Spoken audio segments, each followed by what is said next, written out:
Wassalamu ala Rasulillah wa ala alihi wa sahbihi ajma'in. Assalamu alaikum wa rahmatullahi wa barakatuh, and a very good morning to all of you. So first of all, let me welcome all of you to the second and the last day of the 20th AAOIFI-IsDB Islamic Banking and Finance Conference, the theme of which is Islamic Finance in the Era of Artificial Intelligence, Present Potentials and Future Prospects. And I know that you all know, but it still needs to be re-emphasized that this conference is being organized by AAOIFI in collaboration with the Islamic Development Bank, with the support of the Central Bank of Bahrain, as well as local and international Islamic financial institutions and other stakeholders from different parts of the world. And I must take this opportunity once again to thank all of these institutions for their moral, financial, and technical support making this conference possible. Now, before we proceed to the first session of the day, we would like to take the next 10 minutes or so to have an agreement signing ceremony, for which may I request the Secretary General of AAOIFI, Mr. Umar Mustafa Ansari, to kindly join me on stage. The first agreement to be signed is between AAOIFI and a UAE-based fintech investing firm, Tabadulat. For this, may I request Mr. Sami Muhammad to kindly join us on stage.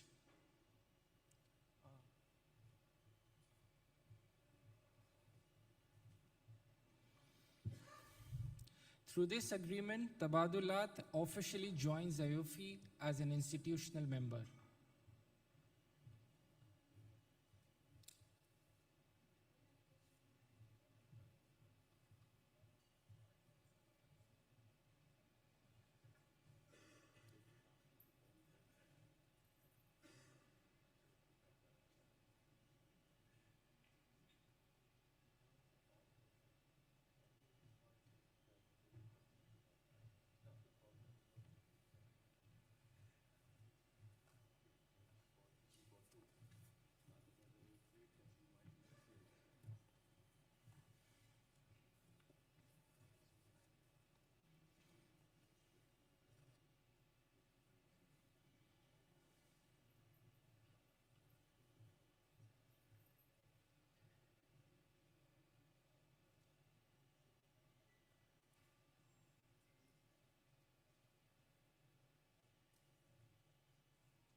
Next, AAOIFI will sign an agreement with OJ Financial Services Consulting and Arbitration Company.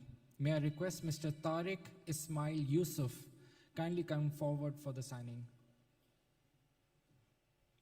Under this agreement, OJ is now an official candidate registration and examination center of AAOIFI in Palestine.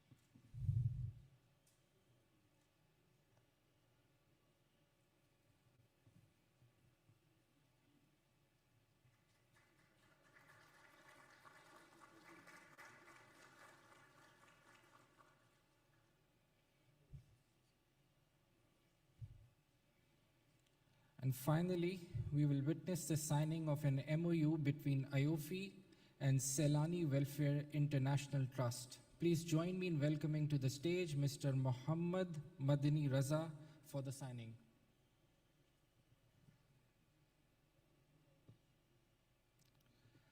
Mr. Muhammad Madani Raza, are you there?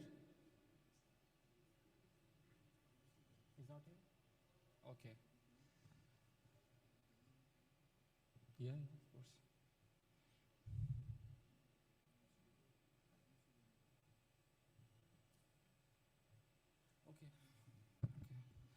Okay, with that, we now conclude the signing ceremony. So ladies and gentlemen, we now begin the first session of the day, which is on the entrepreneurship development through Sharia-compliant MSME financing and creation of integrated value chains and ecosystem. The chairperson for this session is the Governor and Chairman of Palestine Monetary Authority. Please join me in welcoming His Excellency Mr. Yahya Shunar to the stage.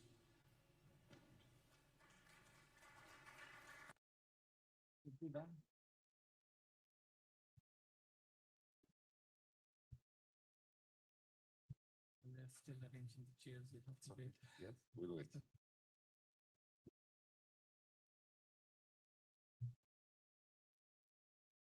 So nice to see you.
بسم الله الرحمن الرحيم. Your Excellency, Sheikh Ibrahim bin Khalifa Al Khalifa, Dr. Sami Suwailem, Acting Director General, Islamic Development Bank, Mr. Omar Mustafa Ansari, Secretary General, AAOIFI, distinguished guests, ladies and gentlemen, Assalamu alaikum wa rahmatullahi wa barakatuh. It's a great pleasure and an honor to be with you today.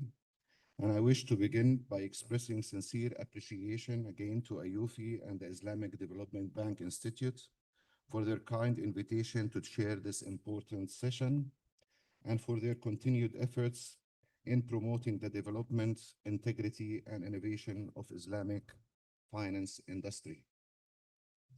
This year's theme, Islamic Finance in the Era of Artificial Intelligence, present potential and future prospects, comes at critical time of our sector stands at the crossroad of technological disruption and ethical finance. It reminds us that the principles of Sharia, justice, transparency, and social welfare can and must guide the integration of modern technologies into financial system. Our session today focuses on entrepreneurship development through Sharia-compliant MSMEs, financing, and the creation of integrated value chains and ecosystems. Micro, small, and medium-sized enterprises and MSMEs are individually recognized as engines of economic growth, job creation, and innovation. According to IFC, MSMEs represent more than 90% of all firms worldwide, generate around 70% of the total employment, and contribute approximately 50% to the global GDP. Yet, despite their importance, MSMEs face a massive financing gap of around USD 5.7 trillion, rising to USD 8 trillion when informal enterprises are included. In emerging markets, almost 70% of MSMEs lack adequate access to finance. This reality represents a unique opportunity for Islamic financial institutions to offer innovative, Sharia-compliant solutions, combining financial inclusion with social and ethical impacts.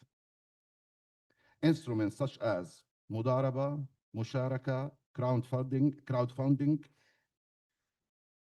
P2P lending can play a pivotal role in bridging this gap if supported by sound regulation and strong institution frameworks. Allow me to briefly share insights from the Palestinian experience. In Palestine, MSMEs represent around 98% of all businesses and provide over 80% of total employment. Their role has become even more vital amid the current economic challenges, where many individuals who lost jobs have turned to self-employment and small enterprises to sustain their livelihoods.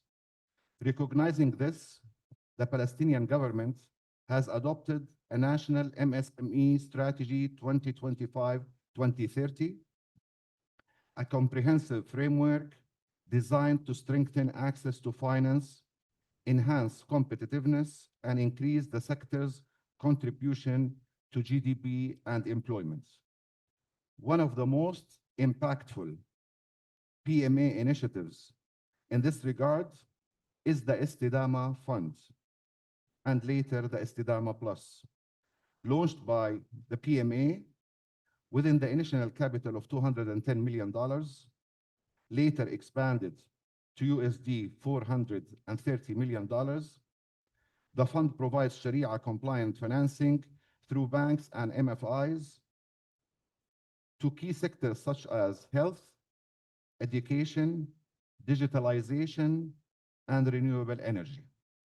Additionally, the PMA has introduced regulatory incentives for Islamic banks, including a reduction in risk weighted for Mudaraba and Musharaka financing directed to productive sectors like agriculture, food industries, renewable and alternative energy, water treatment plants, waste recycling, and other vital sectors. Most of these sectors are classified under MSMEs.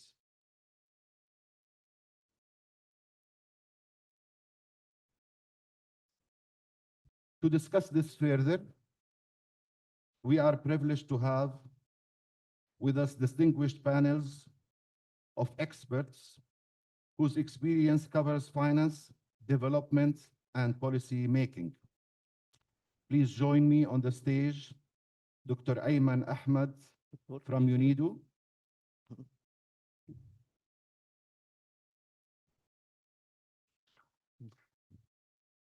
Dr. Jarmo Kotlin, Chief Economist, Bahrain Economic Development Board, Chief Strategy and Data Analytics Officer at Tamkeen, Mr. Yasser Ismail Mudaffar, Chief Financial Officer, Bahrain Development Bank,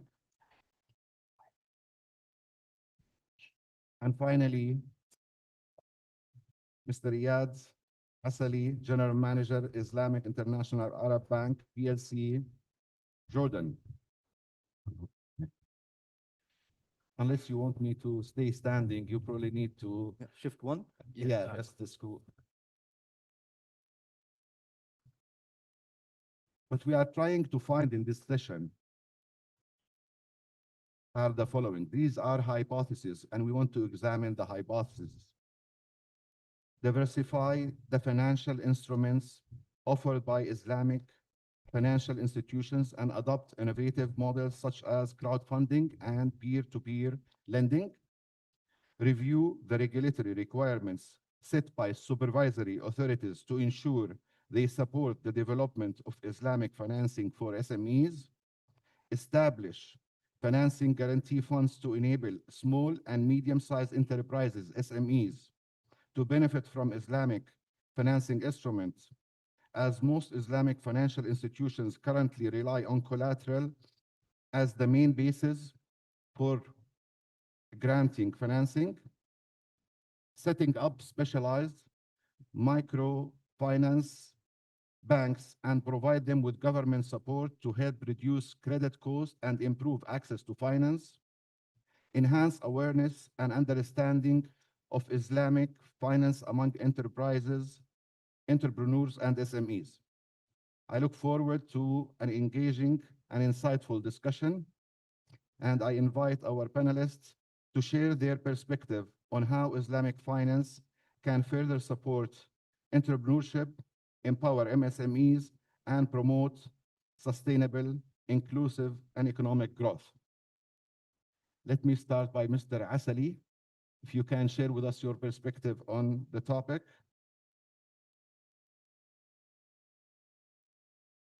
Can you hear? Microphone. Yes. بسم الله الرحمن الرحيم. الحمد لله والصلاة والسلام على رسول الله. First of all, allow me to thank AAOIFI for giving me this opportunity to address this distinguished guest. And I'm very honored to have this panel chaired by a very, seasoned veteran, Dr. Yahya, and we are very glad and happy to hear the perspective from Palestine. I chose to make my presentation interactive and relate reality on the ground to what we have done at the Islamic International Arab Bank. The title of my presentation is Bridging the Gap Between Islamic Finance and SME Financing, and I put the Islamic International Arab Bank as a case study, whereby we started in 2012. There was nothing. Islamic banks were lagging behind as far as MSME financing is concerned, and they were considered less active in MSME.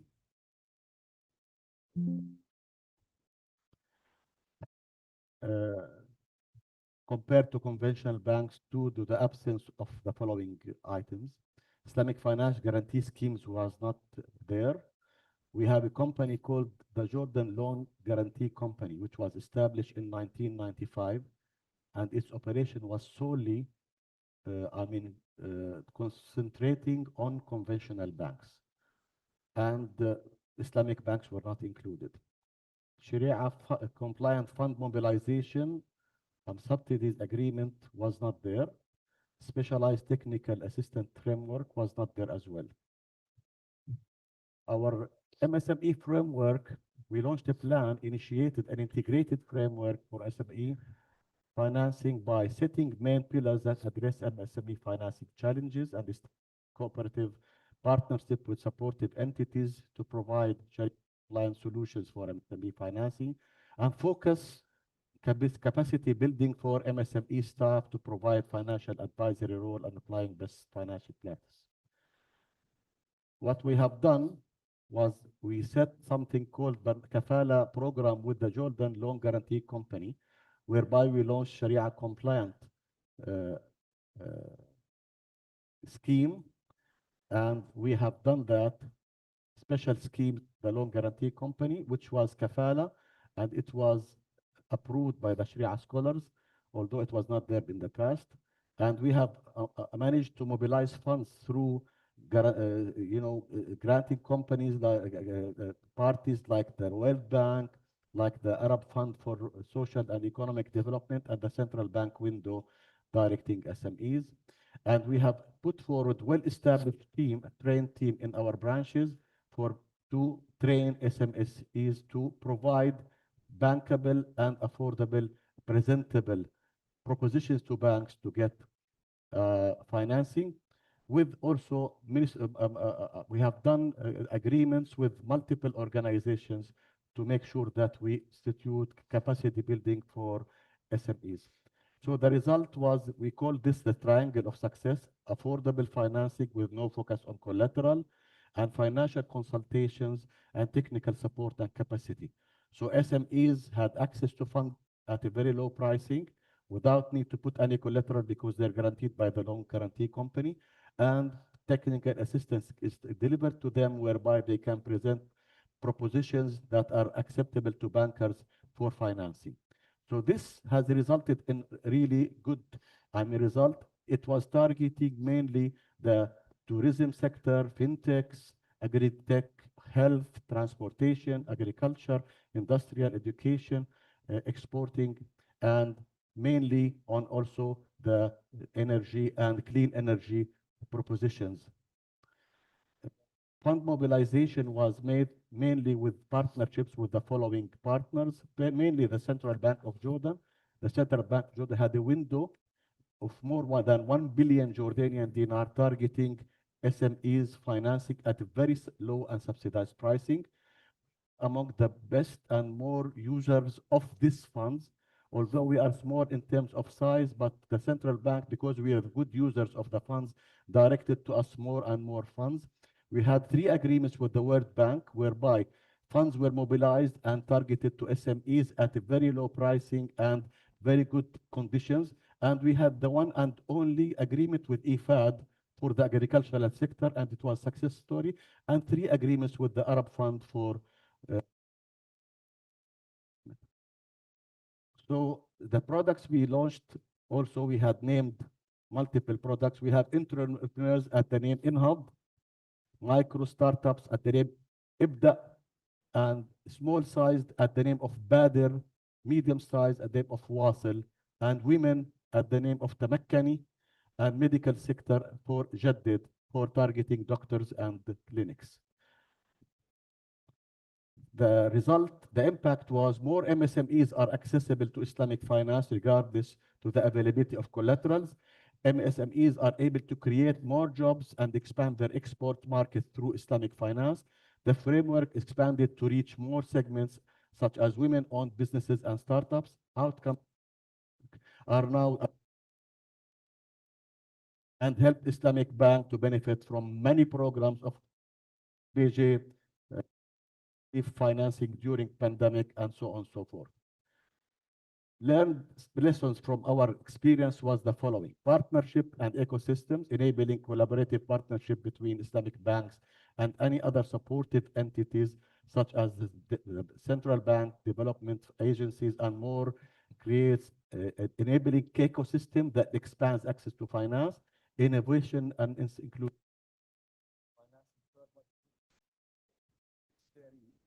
capacity building, and MSME challenges more beyond conventional product design.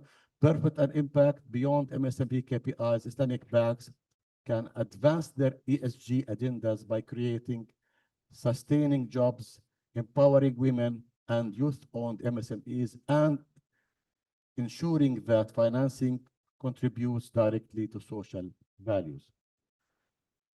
So the final thoughts: the future of Islamic banking lies not in how much we lend, but in how deeply our financing empowers people to stand on their own.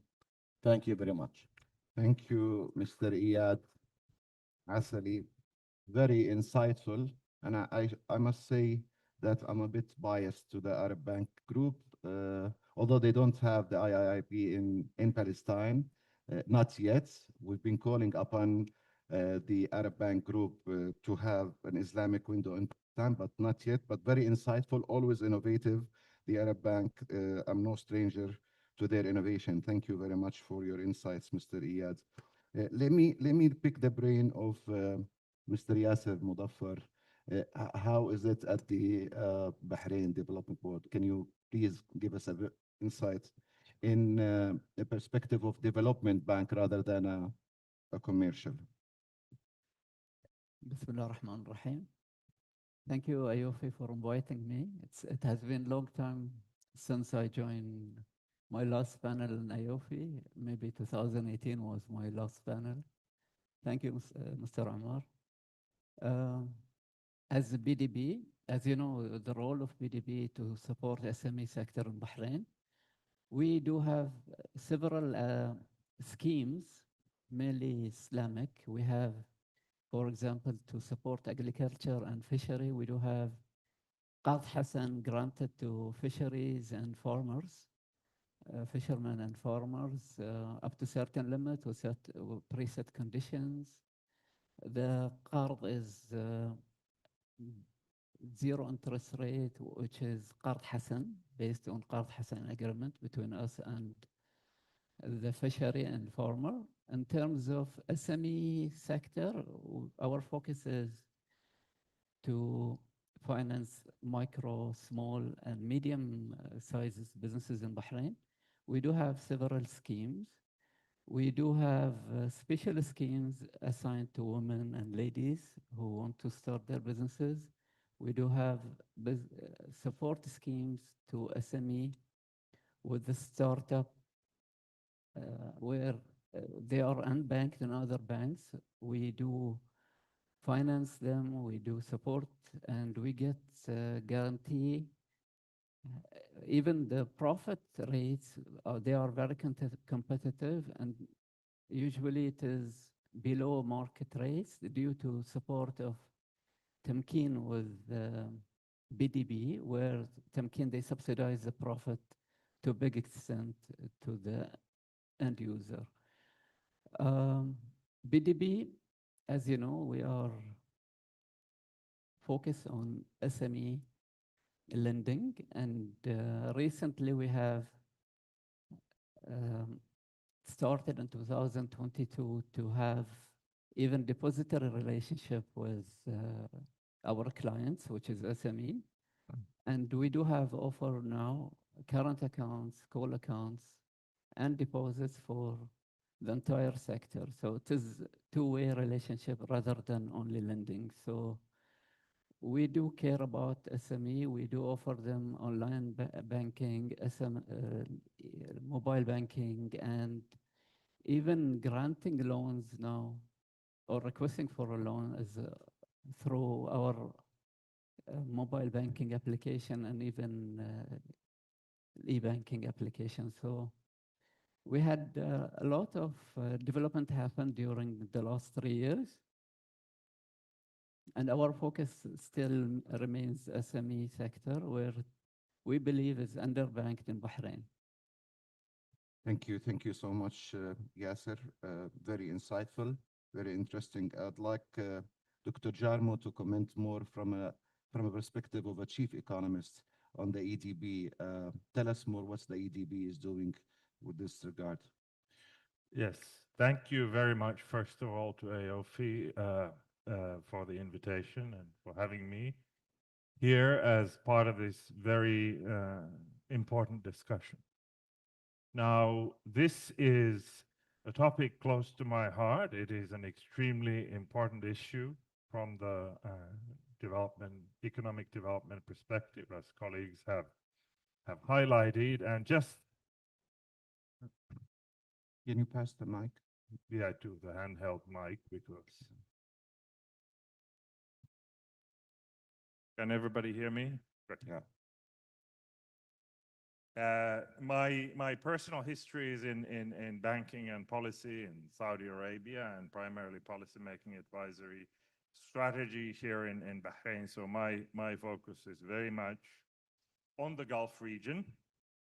And for better or worse, I am an economist, which means that I don't always have either of my feet firmly on the ground. So some of this is perhaps a little bit conceptual and high level. When we think about the issue of SME financing, I think we need to look at, if you like, both sides of the market, demand and supply. Fundamentally, the key economic problem in the Gulf today, I think, remains the fact that we have made impressive progress in terms of popularizing the idea of entrepreneurship and company formation. It has become extremely popular, for instance, here in Bahrain, for people to set up their own companies. We are not good at developing those companies. So we are good at getting started, not good at reaching the cruising altitude. And what that means is we have a lot of energy and enthusiasm going into this, but the economic impact falls short of those aspirations and expectations. And a big part of the reason for this, but not the only part, let me be clear, is financing. Now, what is the main issue here? And I think we got some great insights, especially for our Jordanian colleague. Bank credit in this part of the world is still almost entirely collateralized lending backed up by immovable assets. Now, how many SMEs have immovable assets to collateralize? How many existing SMEs have additional collateralizable assets left to grow their businesses? And this is the fundamental issue today. Now, what can be done? Obviously, critically, bank product diversification. Can we find alternatives to these collateralization practices? And one possibility is obviously collateralizing more than just immovable assets. So developing registries of movable assets, for instance, or receivables, or whatever. How can we better develop products that are linked to company performance? So one of the things that we've started to see in the Gulf is POS lending, linked to performance, not to asset holdings. Can we develop areas like trade finance, which would allow SMEs to tap into value chains and the credit lines of bigger businesses and partners? The other issue, of course, is SMEs typically are high risk. Can we better pool risk? One of the things that we've tried here in Bahrain, are trying here in Bahrain, with the help of BDB, is funds that allow you to pool risk. And I think that that is an idea that has real potential. Transparency is an issue. Today, as the heading of this event says, we have the tools to deliver transparency much more easily and cost effectively than before. We have open banking, we have AI, etc. And I think that the same toolkit also allows us to overcome or address another issue, which is that obviously for a bank, by and large, it's just as expensive to deal with an SME as it is to deal with a big company, but a big company gives you better returns. How do we reduce those costs? How do we level the playing field? And finally, of course, alternative channels of financing. The Gulf financial sectors remain heavily bank-centric. Today, we have crowdfunding, we have tokenization, we have the rise of private credit, venture capital, private equity. These are all needed, not just as alternatives, but to drive economic diversification and development. Of course, channels like these. But let me make another point here, if I may. Please. The gap is much bigger than just money. And here I get to the demand side, because at the end of the day, it's not enough for us to say, okay, give more financing to SMEs. Somebody comes to you and says, lend more money to an SME, you want some reassurance that you are going to get that money back one day. And the issue that we have there is market forces are ruthless, and these ruthless market forces are among the reasons why we get a lot of new companies. We don't necessarily get as many surviving companies or growing companies. So the fundamental issue is, how do we create better companies? How do we grow these seeds that we have planted? Fundamentally, we need three things. We need business models that are more complex. Most of the SMEs are very, very simple businesses. We need business models that are more dynamic. Most SMEs are very static. They keep doing the same thing over and over again, even though the world around them is changing faster than ever. And thirdly, we need proper planning and governance. Now, fundamentally, in all these areas, we have, again, a bigger toolkit.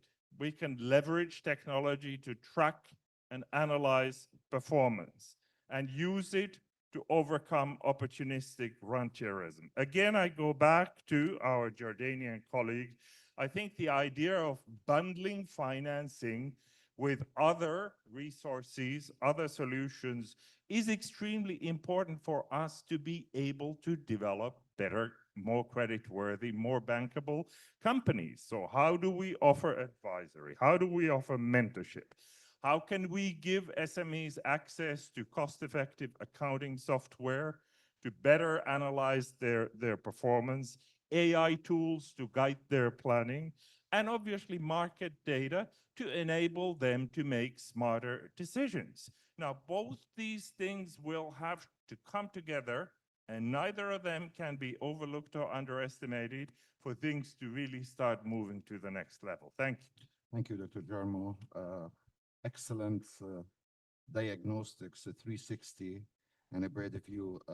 From a UNIDO perspective, Dr. Ayman. Yeah, not a doctor, fine, but Ayman. Well, it was supposed to be Dr. Hashim Hussein, and it was replaced this morning by Mr. Ayman. From a UNIDO perspective, and that's totally a different animal here. Tell us about what UNIDO does in that perspective. Thank you so much. Good morning, everyone. Assalamu alaikum. So I'm stepping in for Dr. Hashim, who Yeah. is heading our UNIDO office in Bahrain. It's a pleasure to be here among friends, colleagues.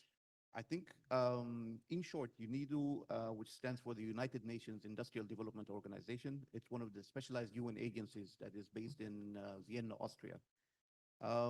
What we do is we try to address many of the questions and the colleagues have raised, whether it's about MSMEs, the definition of what an MSME is. I think different geographies have different definition.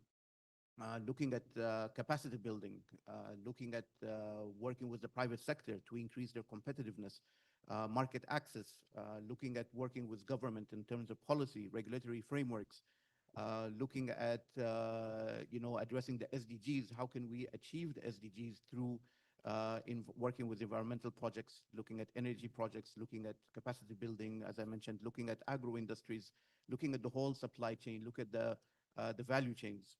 So these are some of the things that UNIDO does. When it comes to the topic of access to finance, which is extremely important, UNIDO complements the work by deploying non-financial technical assistance. And this non-financial technical assistance looks into how we can support not only the MSMEs and the private sector, but also the financial institutions. I think one of the key elements that was highlighted through the yesterday was the financial literacy, not only for MSMEs, but also for the banks. And this is one area that we are working more closely with the banks. And here, I don't see His Excellency Sheikh Ibrahim, but I will quote something that he always highlights.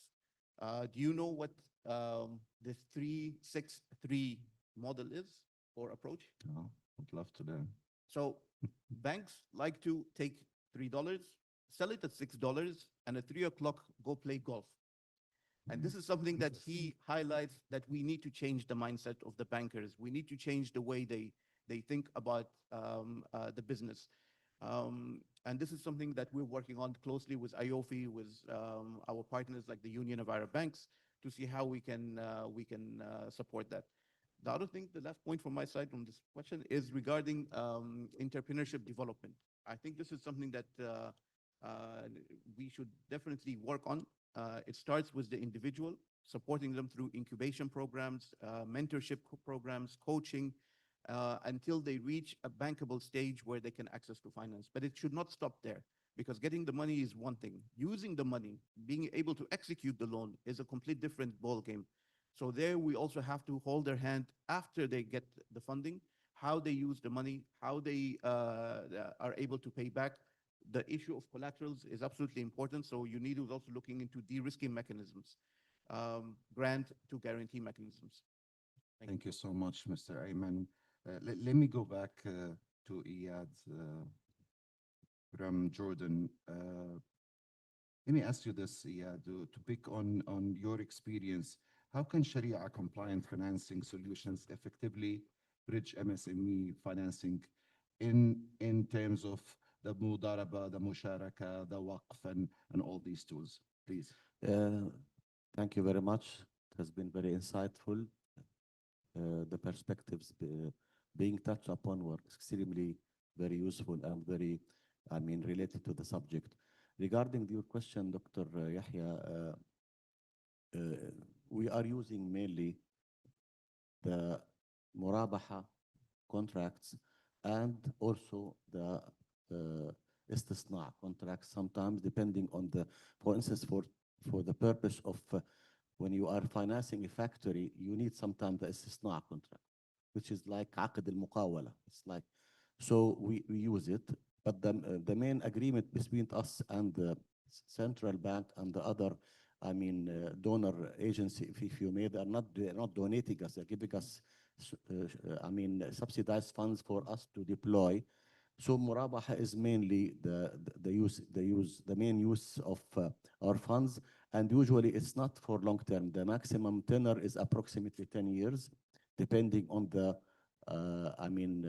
type of project we're financing, and the central bank keeps on adding more avenues, like we have added recently the clean energy which is an avenue. ICT has been included with this initiative, and tourism and medical tourism, because Jordan is known to be one of the top countries in the Middle East in terms of medical tourism. So this has been added, whereby those businesses practicing this type of business can have access to finance. And there is privilege for businesses which are outside the capital. Outside the capital, they get less cost, like 3% outside Amman, 3.75 inside Amman, just to allow for also social and economic development outside the metropolitan Amman. Thank you so much. Yasser, if we can shed the light on the challenges on the regulatory facing the Islamic finance in Bahrain, can you tell us a bit about that, if there are any challenges? Of course, as in Bahrain, we are having, the regulator usually listen to us, and we have even the capital weight in calculating the credit risk for SME have lower charge than normal corporate exposure. So this is encouraging banks to go to lend SME. This is something very good. In terms of, in general, if you look at SME, usually the ECL is, from accounting point of view, due to the model, ECL is going to have a higher capital charge on SME rather than normal lending or retail lending. So this is a challenge where maybe some regulator will have some say in this, make it more lenient in terms of capital charge, having local, let's say, adjustment to the calculation of the ECL. From a regulatory point of view, in Bahrain, it is very supportive. They are encouraging banks to lend to SME. We have recently, last year, they came up with a rule that 20% of the loan book should be directed to SME, to all banks in Bahrain. Yesterday, BDB, we have launched nationwide between all commercial banks a fund around 70 million dinar worth for SME financing. We have 4 participants in the fund: BDB, MBB, BBK, and Salam Bank. The purpose of the fund is to finance SME, and the tenor of the fund is 5 years plus 4. Maybe this is better. No.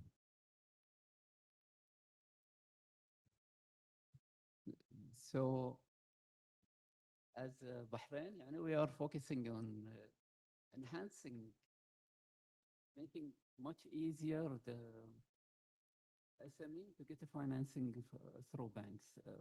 BDB, our focus is SME.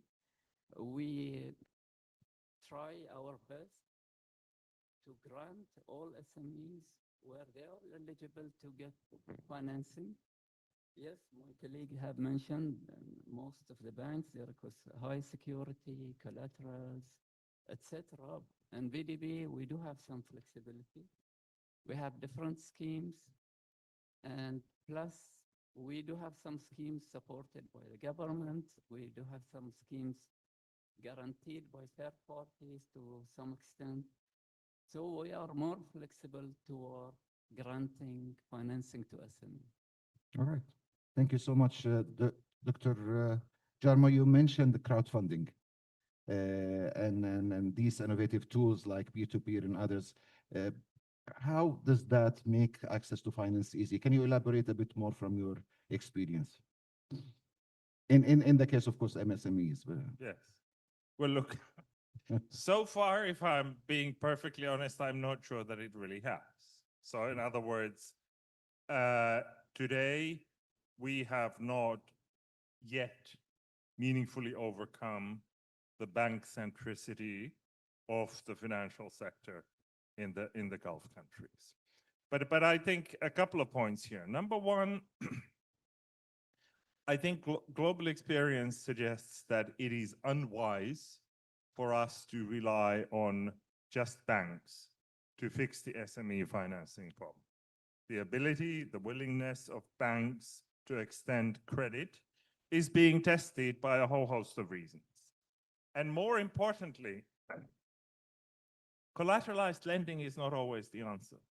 So part of it is not just how do we give more money to SMEs, it is also how do we give the right kind of money, the money that is ready to take risks, the money that is ready to endorse innovative, disruptive ideas, because it is these kinds of companies that are needed for these economies to really diversify.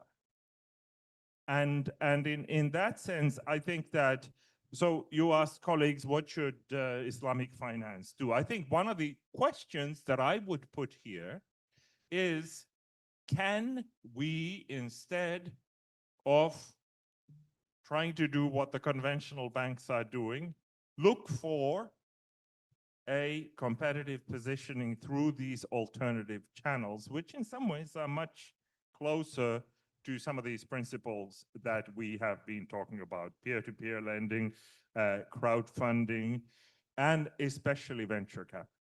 Because ultimately, the Gulf experience over the past several decades, but I would even argue quite consistently over the past 10 years or so, has demonstrated that the banking system, the bank-centric financial system, is good at scaling up the existing economic model.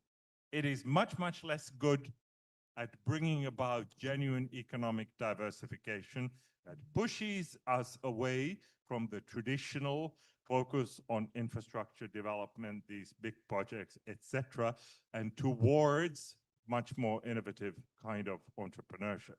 And without this more innovative kind of entrepreneurship, it'll be very difficult to meaningfully diversify these economies, because fundamentally, if we look at the Gulf economies today, by international standards, they are economies characterized by relatively low levels of what we call economic complexity. Why? Because they are trading economies. They buy and sell things.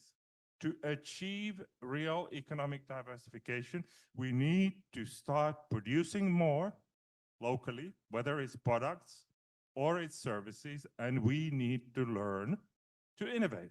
Thank you. Thank you so much. Mr.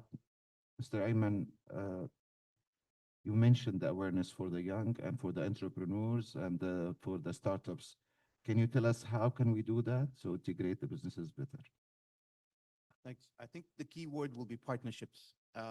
Partnership with the financial institutions, partnership with the regulatory bodies, partnerships with the SMEs themselves. I think it's absolutely important. Some of the points highlighted today were that, you know, there is a lot of P2P opportunities, crowdfunding.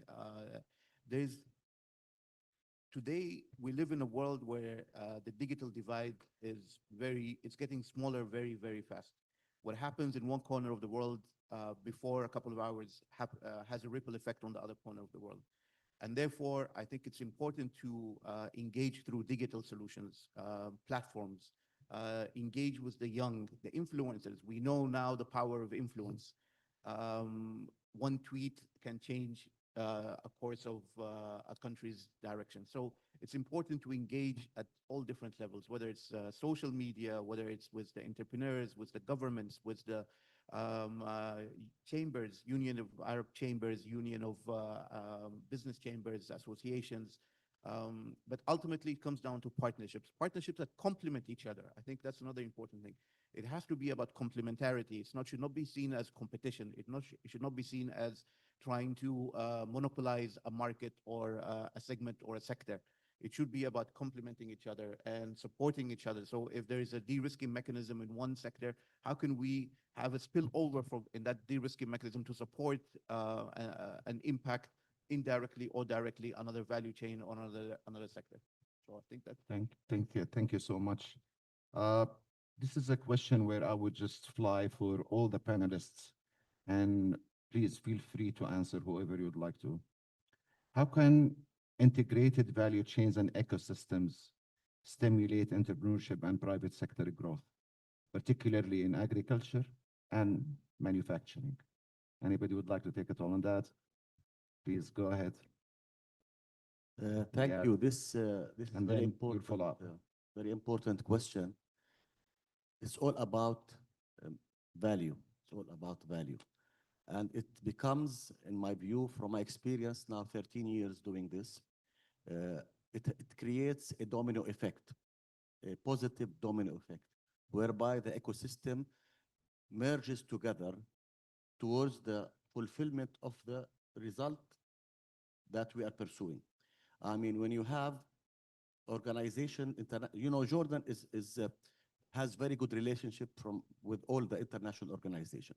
So mobilization of fund is not really a problem, particularly from the World Bank, from number one. Number two, the central bank itself has a window which started with 500 million JDs. And because of the demand and the success stories that have been, taking place, the fund has increased to 1 billion JDs. More funds come and get mobilized, and there is an audit. The World Bank has come to us 3 times to audit how we use the funds and how many jobs were created. It created value. They are giving us more. Initially, they gave us 3 million JDs was the first fund. Now the total outstanding, whatever, around 120 million we are using from the fund today. And this has not happened out of it's a value that has created value, in a nutshell. And now, recently, 2 years back, we created something we call Sanduq al-Ta'min al-Tabaduli, whereby even death has been covered by this Sanduq. It's a fund which covers death, disability, and inability to pay. Amazing. So this has been out now with a total value of this fund is in excess of 30 million JDs in less than 10 years again. Why? The central bank has approved that this fund be given to support retail and MSME and SME. Also, because sometimes, you're working, but you die. What will happen? Later on, the Sanduq also pays for it. So this value chain has been created by the success that was initiated initially. Thank you. Thank you, Mr. Asari. Dr. Jamo, you want to comment on that? Yes, so I think this idea of economic value chain creation, proactive development, this is critical for making the SME narrative work in the Gulf region, certainly, or anywhere in the world. Because when we look at the Gulf corporate sector today, what do we have? On the one hand, we have the Albas, Bapcos, Aramcos, Sabics that are operating internationally, selling their products the world over. What does the typical Khaliji SME look like? It is almost invariably a B2C company. It sells services or goods to retail customers, whether it's restaurants or it's shops, some construction. That's it. It's purely focused on the local economy, local clientele. And it is almost like 2 separate worlds, 2 separate universities, the big companies and the small companies. And this is not efficient from the economic development perspective. So getting to a point where this gap is bridged, where big companies are encouraged to work with smaller companies as suppliers, as partners, and in particular, and we are starting to see some examples of this, where big companies are encouraged to share their problems and challenges with potential entrepreneurs, and these things then can be addressed by startup type companies. I think this is the beginning of a win-win. And as I said earlier, obviously, once we build these supply relationships, we can also start developing a new channel such as trade finance, which to date remains relatively underdeveloped in the Gulf. But it is something that allows smaller companies to then leverage the credit lines of bigger businesses, and that is going to represent a win-win for all concerned. Thank you, Dr. Jamo. I guess that concludes this session. Let's take a few questions from the floor. Please, can you give him the microphone, please? First one here.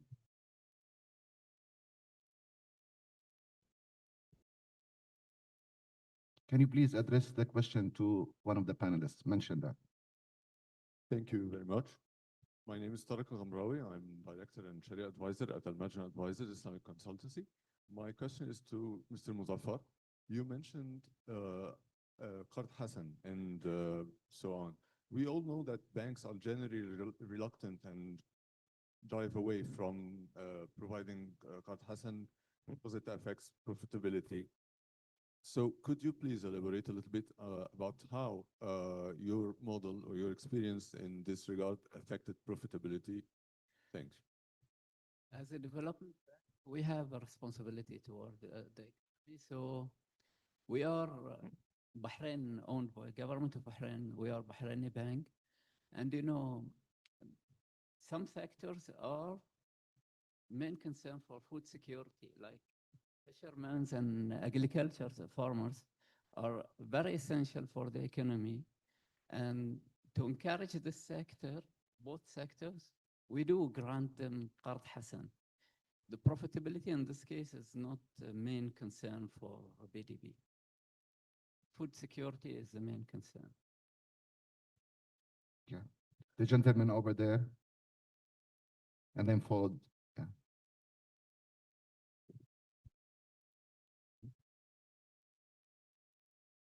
Bismillah ar-Rahman ar-Rahim. Assalamu alaikum. Thank you very much, first of all, for a very insightful discussion. My name is Najib Al-Aswad, CEO of IFCAP and Sharia Group, an international Islamic finance consultancy based in the UK. I really liked one of the comments about Islamic finance should not always replicate everything in conventional finance and look within. And elaborated on that, we've tried to do a lot of things trying to stay away from debt finance. For example, I think there was a mention of Qard Hassan, interest-free loans.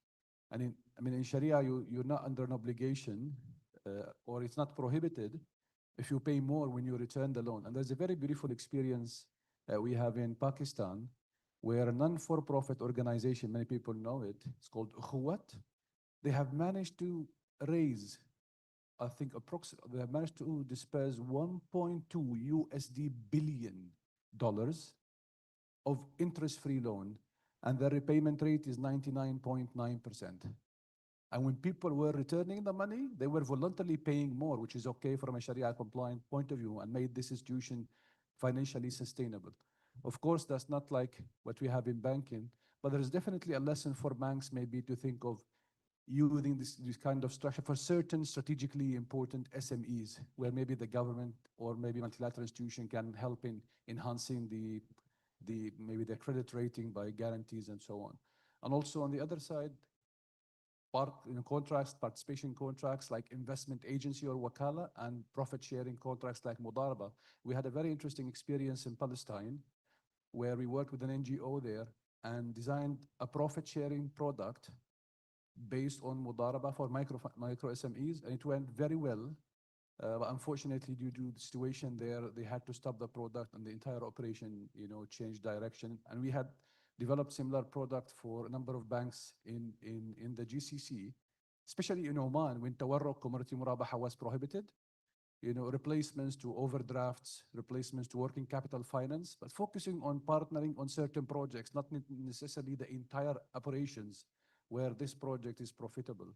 Yes, so there are solutions, but I feel sometimes, as some of the gentlemen rightly mentioned, is the mindset. So do you feel really there is a scope of banks to use these products, these structures that are unique to Islamic finance, or what we have is more of a systemic issue that we cannot manage? Is it addressed to any of the panelists or just a general one? Any would like to? Yeah, please. Yeah. Yes.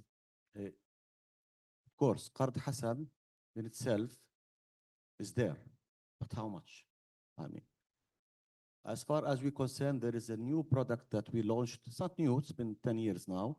It's called Ju'ali, whereby there is a party which wants to use a certain product and it buys it at face value without an addition, and the contract between this party and the bank is Qard Hassan.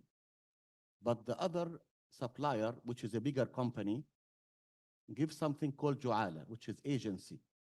It's called Ju'ala, like a discount for the bank to because it to put an effort as being an agent to secure this type of financing. Like when you buy electronics from an electronic company cash, you pay at cash value, but what the compensation is in the form of discount you get from this, like electro, smart buy, you name it, this huge electro. But the smaller buyer pays at face value at the same rate, where basically he's paying Qard Hasan, he doesn't pay any additional income. What you get compensation here is from the bigger conglomerate, which is not an SME, it's usually a large corporate. This is a form which satisfies the requirements that our dear gentleman said there, but it gives adequate compensation to the bank for putting this effort, and it's not مرابحة. It is called جعالة. جعله ممكنا فاستحق عليه جعالة. Agency. This is one form that can answer your question. In addition to lots of other normal Qard Hasan, which is usually limited. I mean, in our case, in the Islamic International Bank, we have the Qard Hasan card, credit card, which is around 100 million JDs for salaried individuals, but not for SME. And we have also the normal Qard Hasan for a smaller scale. But Ju'ala is the answer in my view, whereby it's like distribution of funds between the rich and the poor, if you may. Thank you. Thank you, Mr. Iyad. Dr. Ali, Faddal. And we have one there. How we're doing on the time? Yeah, you'll be after him. Yeah. And there's one in the middle right there. Okay. Well, let's see how we're doing on the time. We took from this side. Let's go there. تفضل دكتور علي. حقيقة المشاريع المتناهية الصغر مصلحة أي اقتصاد وطني. صوت واطي مش شغال. مصلحة أي اقتصاد وطني إنه خاصة جيل الشباب إنه زي ما حكينا يكون يبدوا في مشاريعهم، لكن كل اللي يطرح من خلال البنوك وحتى المؤسسات المالية الإسلامية قرض حسن، مرابحة، استصناع، كلها أمور تؤدي إلى المديونية ولا تشارك في عنصر الجهد والاستثمار اللي بده يبذلوه هذول الشباب. حقيقة التشريع الإسلامي أول عقد نظمه للاستثمار كان اللي هو جمع بين رأس المال والجهد والخبرة، ووزع المخاطر عليهم بالتساوي، بحيث إنه بتخسر جهدك هذاك بيخسر في رأس ماله إذا كان ما في تعدي وتقصير. الآن الإقراض دائما بحاجة إلى ضمانات، حتى لو رفعت في البنك المركزي إنه بدي للمشاريع الصغيرة كذا وبدك توديه على صيغ الإقراض، فبده يظل في إحجام. لكن عنصر المشاركة والمضاربة حتى المؤسسات المالية الإسلامية بنجد إنها يعني بتحاول تبعد عنه، رغم إنه هذا أمر أساسي في الاستثمار الإسلامي. طبعا نظام البنوك قد لا يسمح لأنها بتقلد الموجود في العالم. أنا في رأيي الذكاء الصناعي ممكن أنا أنشئ من خلاله منصات مضاربة مشاركة تجمع بين أصحاب رؤوس أموال بحبوا المغامرة، بدوش يحط، لأنه العائد على الودائع حتى في البنوك الإسلامية متدني. فأنت اجمع بين الأشخاص اللي بدهم يعني عندهم جهد وعندهم إبداع وبين أصحاب الأموال في هذه المنصات، حتى إنه زي ما حكينا الآن تقدر توفق بينهم وتجد إنه في يعني استثمار حصل في أي وطن. شكرا. شكرا. The gentleman over there. Yeah, the second one and then the one in the first row. And that I guess will conclude. Farhan, the last two questions. Bismillah ar-Rahman ar-Rahim. This is Muhammad Nadeem from Pakistan. As we have talking about the SME or the agriculture finance, but take the example of our country. In the absence of any collateral, the commercial banks in Pakistan charge the high rate of return. So how we can penetrate in this area by sacrificing the rate, or what other tools can Islamic Bank adopt to finance this sector? And take the example of our agriculture. Pakistan is basically a agricultural country. Total population, total employment force of I think 63% engaged with the agriculture sector. But when we see the balance sheet of the Islamic banks, they provide the only 3% finance to the agriculture sector. So how we can ensure the food security or sustainable development in this sector? Thank you. Can you pass the mic to the one just right in front of you? We'll take the two questions, then the panel will answer. Please. بسم الله الرحمن الرحيم. مسعود بستكي, retired banker. I worked in the field of SMEs, venture capital, and so I am a practitioner in this. I think the problem with the SMEs is the concept itself, the culture itself. For example, I can give you Bahrain Development Bank, and the CEO of Bahrain Development Bank is saying, our concern is security. Okay, I agree with our colleague who talked. An SME or somebody who wants to start a business, if he goes to a development bank, it is not only Bahrain Development Bank. We have noticed it in other GCC development banks as well. They ask you to give them, say, 100% security, and they give you 50% cash. And we know that any business goes through cycle. So you need to start up your business. Then second stage, you need working capital. So when this entrepreneur starts a business, he puts his house, his car, his wife, his children as security to the development banks or to other institutions. And then he gets 50% of what those worth. When he comes to the stage 2, you will see that 80% of these businesses go bust. The reason is the development bank will come and tell him, I'm sorry, I'm not putting pressure on the development bank, but from our experience, we say that the development bank will say, okay, give me another 100% security, I will go. He doesn't have. If he had this, he would have used it as a working capital. This is one. The second thing, I think, is the concept of Islamic banking. أحل الله البيع وحرم الربا. البيع, all the banks, the conventional banks, everybody, they're not going into this field because there are two requirements. These people, if they take a loan, we are loading them with interest burden, expense. They cannot meet it. The banks are not willing to wait. Some of these businesses, we have established a venture capital bank institution. Even your shareholder, nobody is willing to wait for these businesses to come up.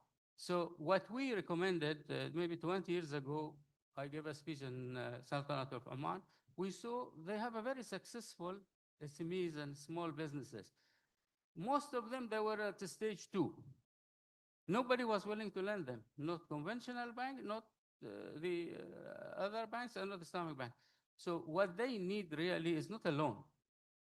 They need partnership. They need musharaka. So the banks should go and enter into the equity of this. I'm here saying we have a fantastic arm, which is Tamkeen. Tamkeen is giving people money for free. Every year they spend maybe $100+ million. They are not getting it back. We say over 10 years, they maybe spent $1.5 billion dinar. They could have returned this money through going to musharaka.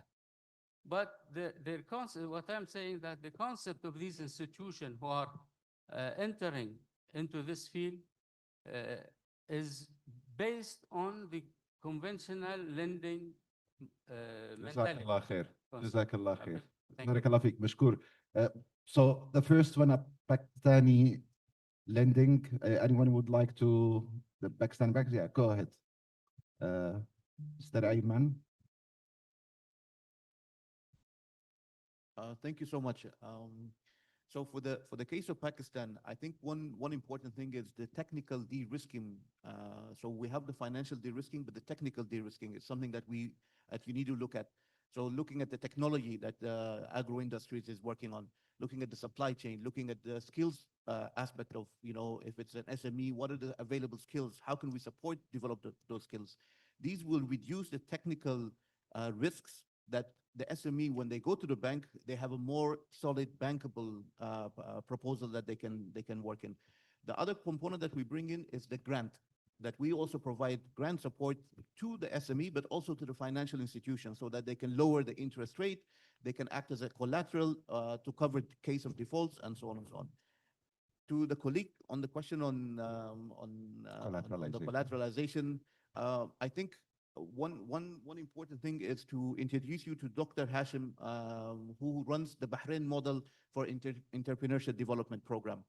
And this is really something that addresses the concerns that you raised, that, you know, a lot of times these SMEs need grant funding in order to be able to stand on their 2 feet before they can approach a bank for a proper loan. And what do you do after the loan? This is something that I highlighted earlier on, that it's even more important to support them after they receive the funding.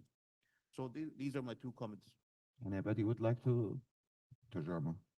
Yes, I think to the last question, you know the old saying, money doesn't buy happiness. I think it's fair to say money by itself doesn't buy development either.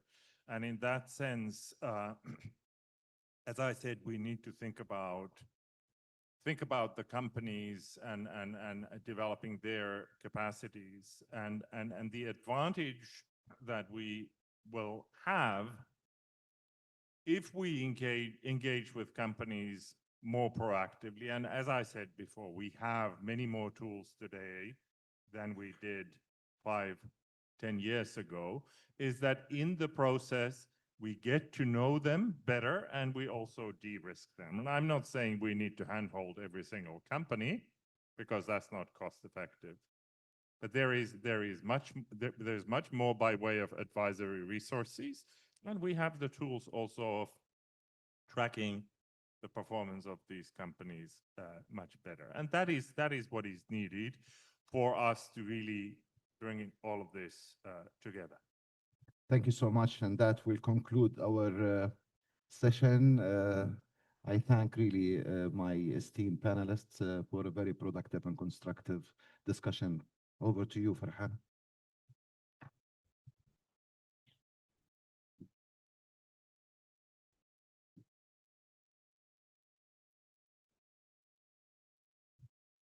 Okay, I sincerely thank the session chairperson, His Excellency Mr. Yahya Shunar, and our distinguished panelists, Mr. Ayman Ahmed, Dr. Jargo Kotelaine, right?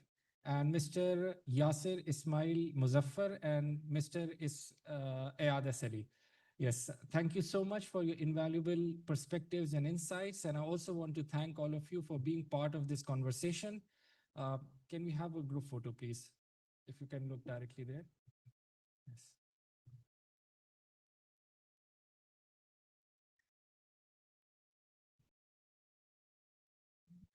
Thank you. Okay, thank you.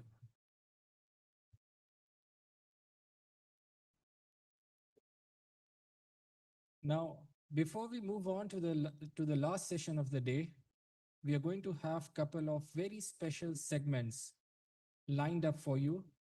First of all is the official launching of a major publication called Islamic Finance Development Report 2025, 50 years of exponential growth. So it's from 1975 to 2025, 50 years of Islamic banking. So it's a very timely report.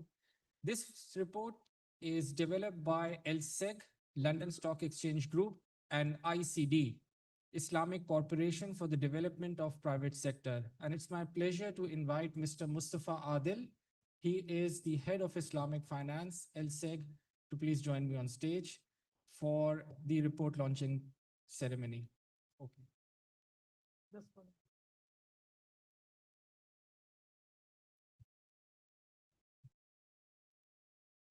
Thank you very much, Farhan.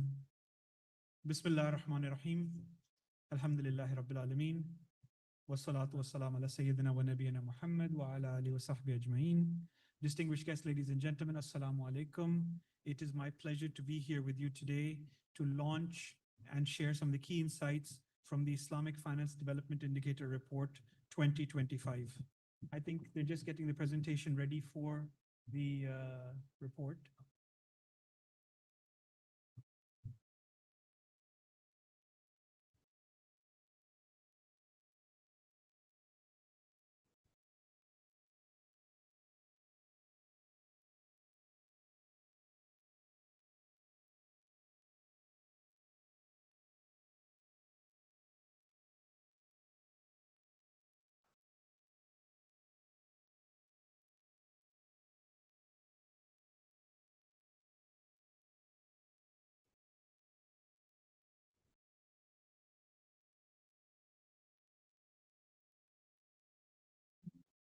Thank you very much.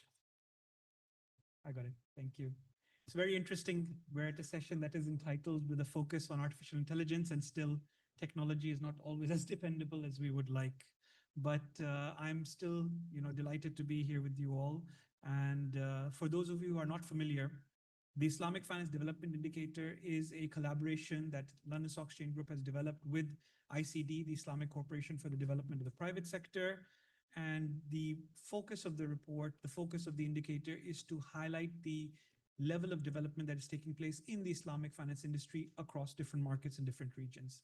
And as the MC said, this is a milestone year for the industry because the Islamic finance industry has officially crossed over 50 years in its modern form. It was back in 1975 when the modern Islamic Development Bank was launched. It was back in 1975 when the first Islamic Bank, Dubai Islamic Bank, was launched. So we have had 50 years of growth and development, and that makes it a very, very opportune moment for us to reflect on what is the growth trajectory that we have had and what is the direction that we are going as we look forward to the development of the industry. I want to start by giving a quick overview and background to the Islamic Finance Development Indicator and really talk about what it means, what it does, what it measures, and so on. So the Islamic Finance Development Indicator is meant to measure the growth and development of the Islamic finance industry across multiple dimensions in different markets. We cover 140 different countries around the world. We look at financial performance as you would expect. So we look at the key core segments of the industry, which include Islamic banking, takaful, sukuk, funds, other Islamic financial institutions. But we also look at other dimensions as well. Dimensions that are inherently significant to the development of Islamic finance industry. So that could be elements around sustainability, that could be elements around governance, knowledge, awareness, and so on. And one of the things that I want to highlight is we don't do any kind of qualitative assessment. The indicator is meant to do a quantitative assessment of the development of the industry. So for example, when we look at regulations, we don't assess from a qualitative perspective what is the quality of the regulation, but we identify whether regulations exist, what are the different areas they cover, how many different components of the industry they highlight, and so on. So if you look at the overall industry globally, it paints a very, very interesting picture. Islamic finance today operates in over 80 countries around the world. And if you look at the map, virtually every single area is highlighted in some shade of blue. Whether you go from North America to Australia, whether you go from South Africa to Russia, all the different segments have Islamic finance activity, whether it's funds, whether it's takaful, whether it's banking, and so on.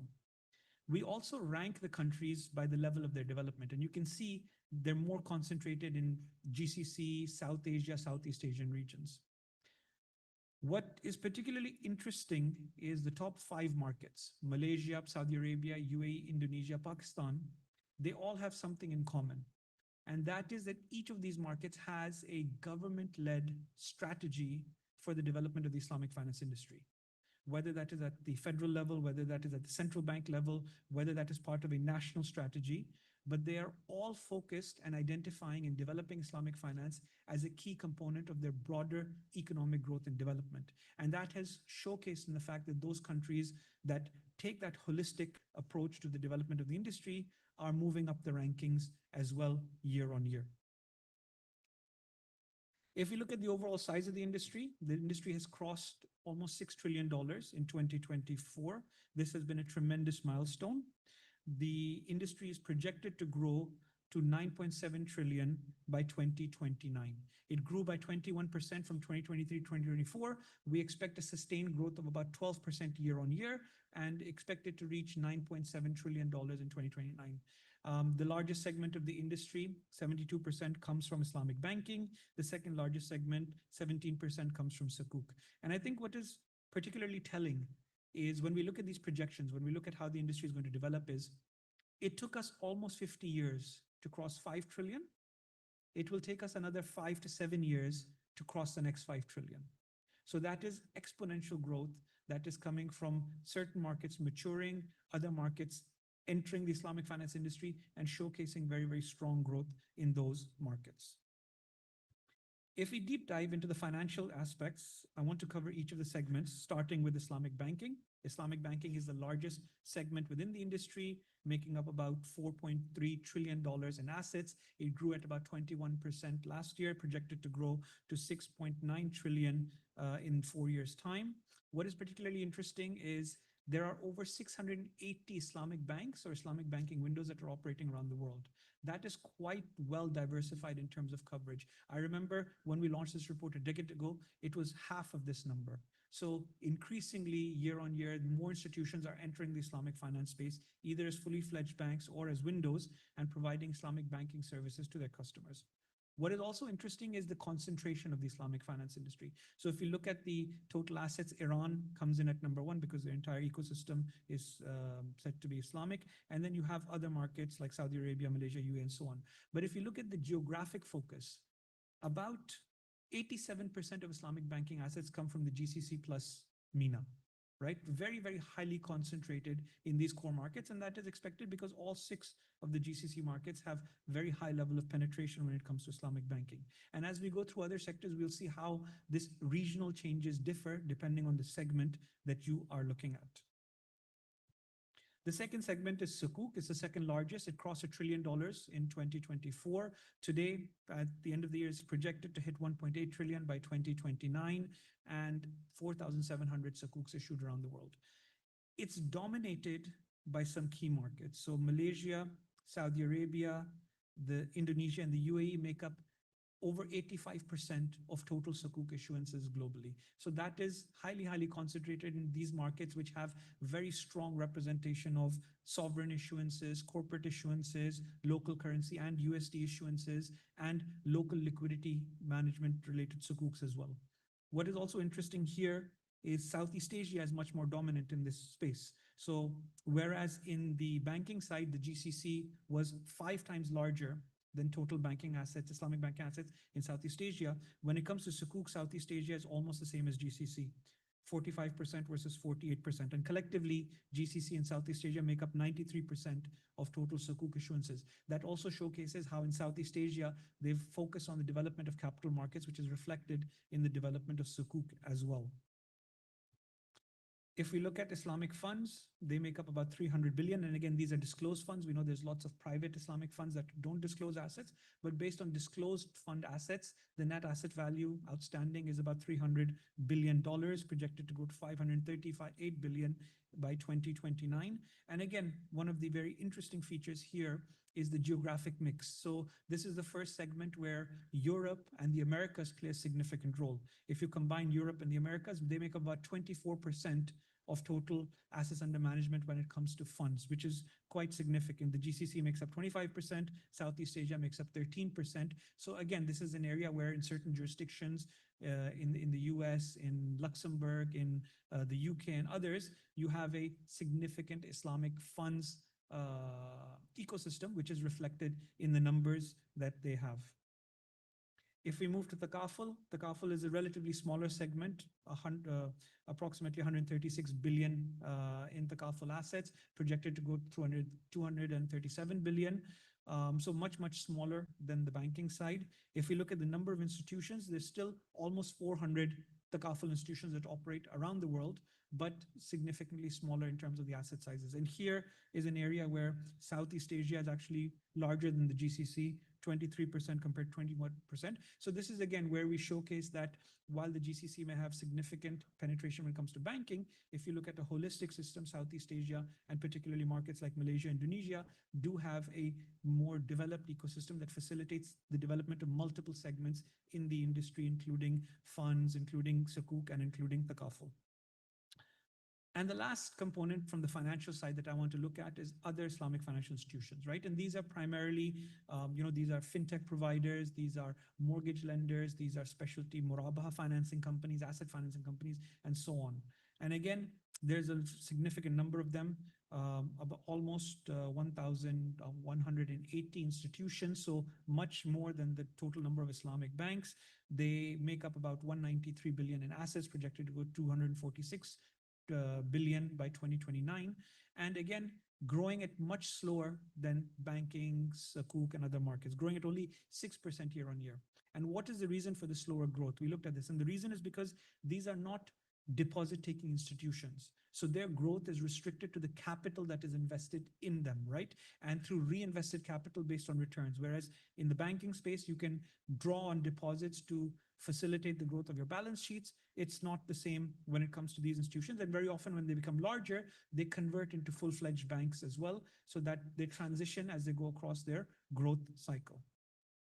So that was an overview of the segments. I want to quickly cover the ecosystem as well, starting with governance. And again, in the report, we provide a holistic overview of the governance landscape of the Islamic finance industry.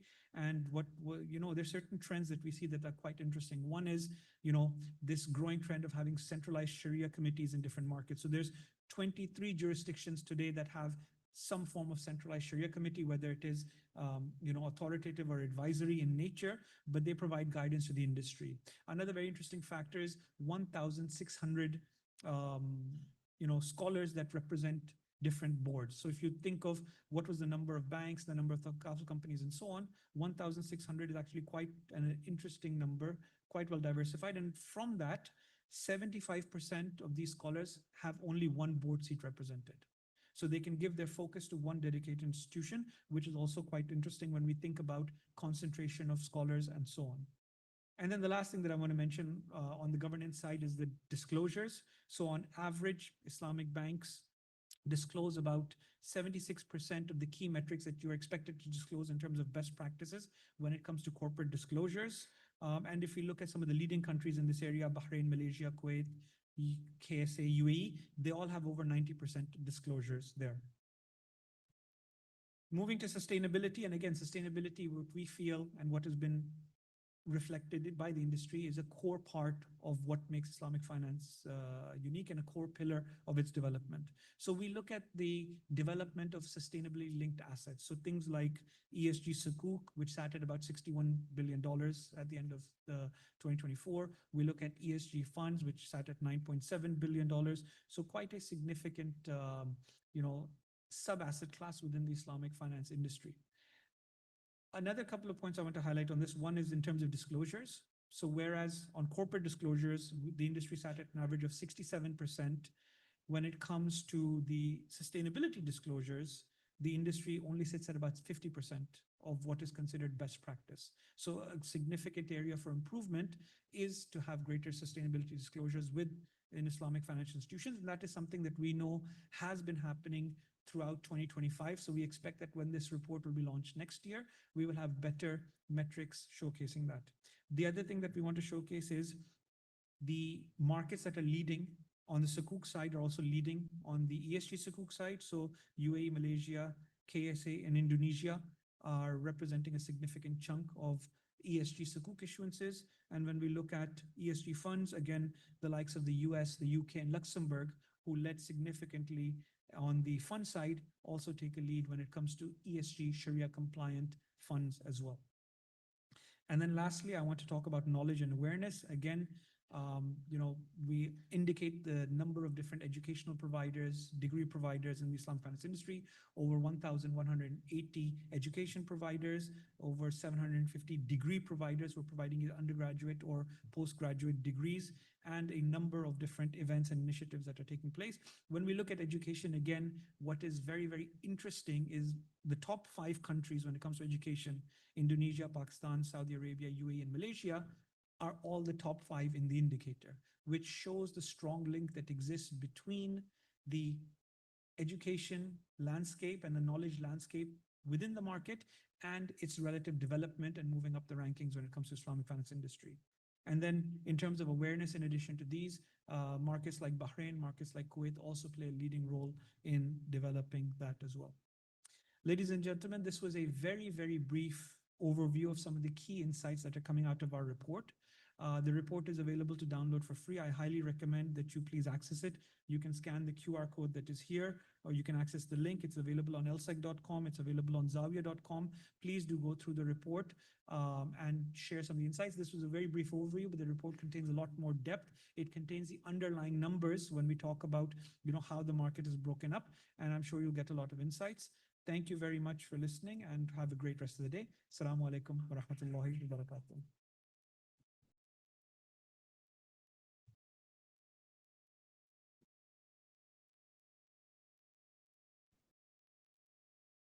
Thank you, Mr. Mustafa Adil, Head of Islamic Finance, LSEG. And I must congratulate both ICD and LSEG on this all-important contribution to the global Islamic finance industry. And I must also say that we are all going to cut, copy, paste these facts and figures. In fact, AI is also going to cut, copy, paste these facts and figures and insights published in this report, which are going to be used in our own speeches, our reports, and our presentation for years and years to come. So this is definitely an important contribution to the Islamic finance industry. Now, before we proceed to the last session of the day, we have another very special segment. It's an experience sharing segment. And I particularly am looking forward to this because it actually is going to be an incredibly insightful one. And it's my pleasure to invite Dr. Hilal Hussain. He's going to join us virtually, and I think my team is figuring out how to connect him to our Zoom link. So Dr. Hilal Hussain is going to discuss AI-driven solutions for AOFI standards.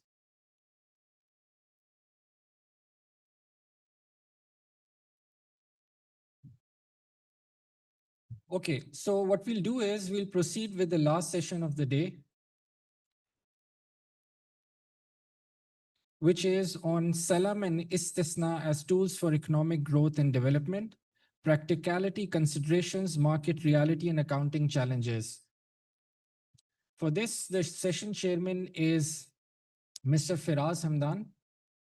He is a member of AOFI Accounting Boards. Please join me in welcoming him to the stage.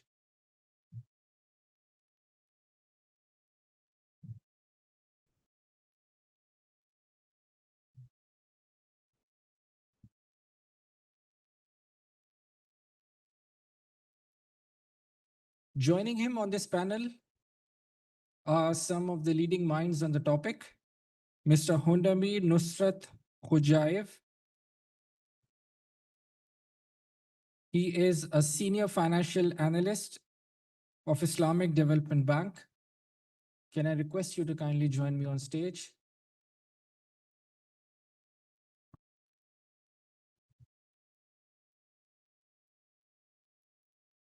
Okay, Dr. Muhammad Ainab. He is the head of Sharia compliance at Som Bank from Somalia. And I think it's quite relevant to mention here that Som Bank this year signed an agreement with AOFI for the registration of all their entire staff to our e-learning portal. And in addition to that, they also reached out to students from universities in different cities in Somalia to register for our CP, FAS, and CPSS qualification. And as a matter of fact, they are going to register 5,000 Islamic finance enthusiasts to our e-learning portal over the next 5 years. And finally, we have Sheikh Irshad Ijaz, chairman of the Sharia Advisory Committee at State Bank of Pakistan. So Dr. Firaz Hamdan, you may take over now.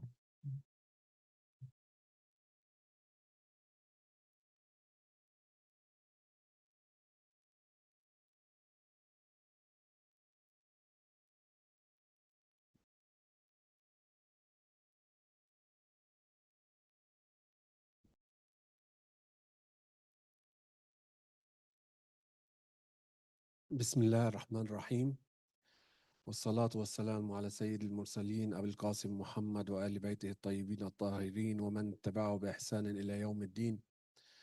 Brothers and sisters, ladies and gentlemen, Assalamu alaikum wa rahmatullahi wa barakatuh. Statistics for Islamic financial products that are used in this industry, Islamic financial industry, may differ from jurisdiction to another, but most of them say that 80 to 90% is constituted from murabaha in different shapes of murabaha, including tawarruk. 5 to 10% is ijara, slightly less than that for wikala bil istismar, and the rest for the other products, it may reach nearly zero for Salam and Istisna. This confirms what Dr. Suwailem said in his opening speech, that the industry is losing its soul. As I recall the metaphor he used, Qais without Layla. So what we need is to change this fact. We need different aspects. He mentioned that this is for the appetite of this goes for the appetite of regulators and clients. I may add that also for the innovators or developers of such products, because in the last few years, most efforts was concentrating on mimicking or Islamizing conventional banks. That's why most of the our products is similar to conventional products. And that's a big problem for us. Why is that? Also, Dr. Suhailem mentioned an experience that done in Algeria with the help of IOFI, how to use AI and get benefit of AI in standard setting process of accounting standards, and how they fed the data to the module to do so. And another panelist in the same session talked about the importance of big data in feeding big data in AI. So the result or outcome of AI would be what you have fed to the computer and to the module. Hence, if we continue the same way in feeding data, mimicking conventional products, the ultimate target would be just conventional banks with different names. So what we need is real innovation to go to basis of Islamic financial products, to the authentic products like Salam and Istisna, also Musharaka and Mudarab, but this session is concerned with Salam and Istisna. And we have to do it fast because, as Sheikh Ibrahim said, we are not waiting for AI. AI is here. It already came and we are behind. So we should act fast and start developing such products. Now, how to do so? It's not that hard, but we need the will to do so and the expertise. And I fully trust that we do have the expertise, and all we need is the will. So what we need is a proper financial structure for these instruments, advanced development for Sharia rulings for these instruments, and proper governance, reporting, auditing, and so on.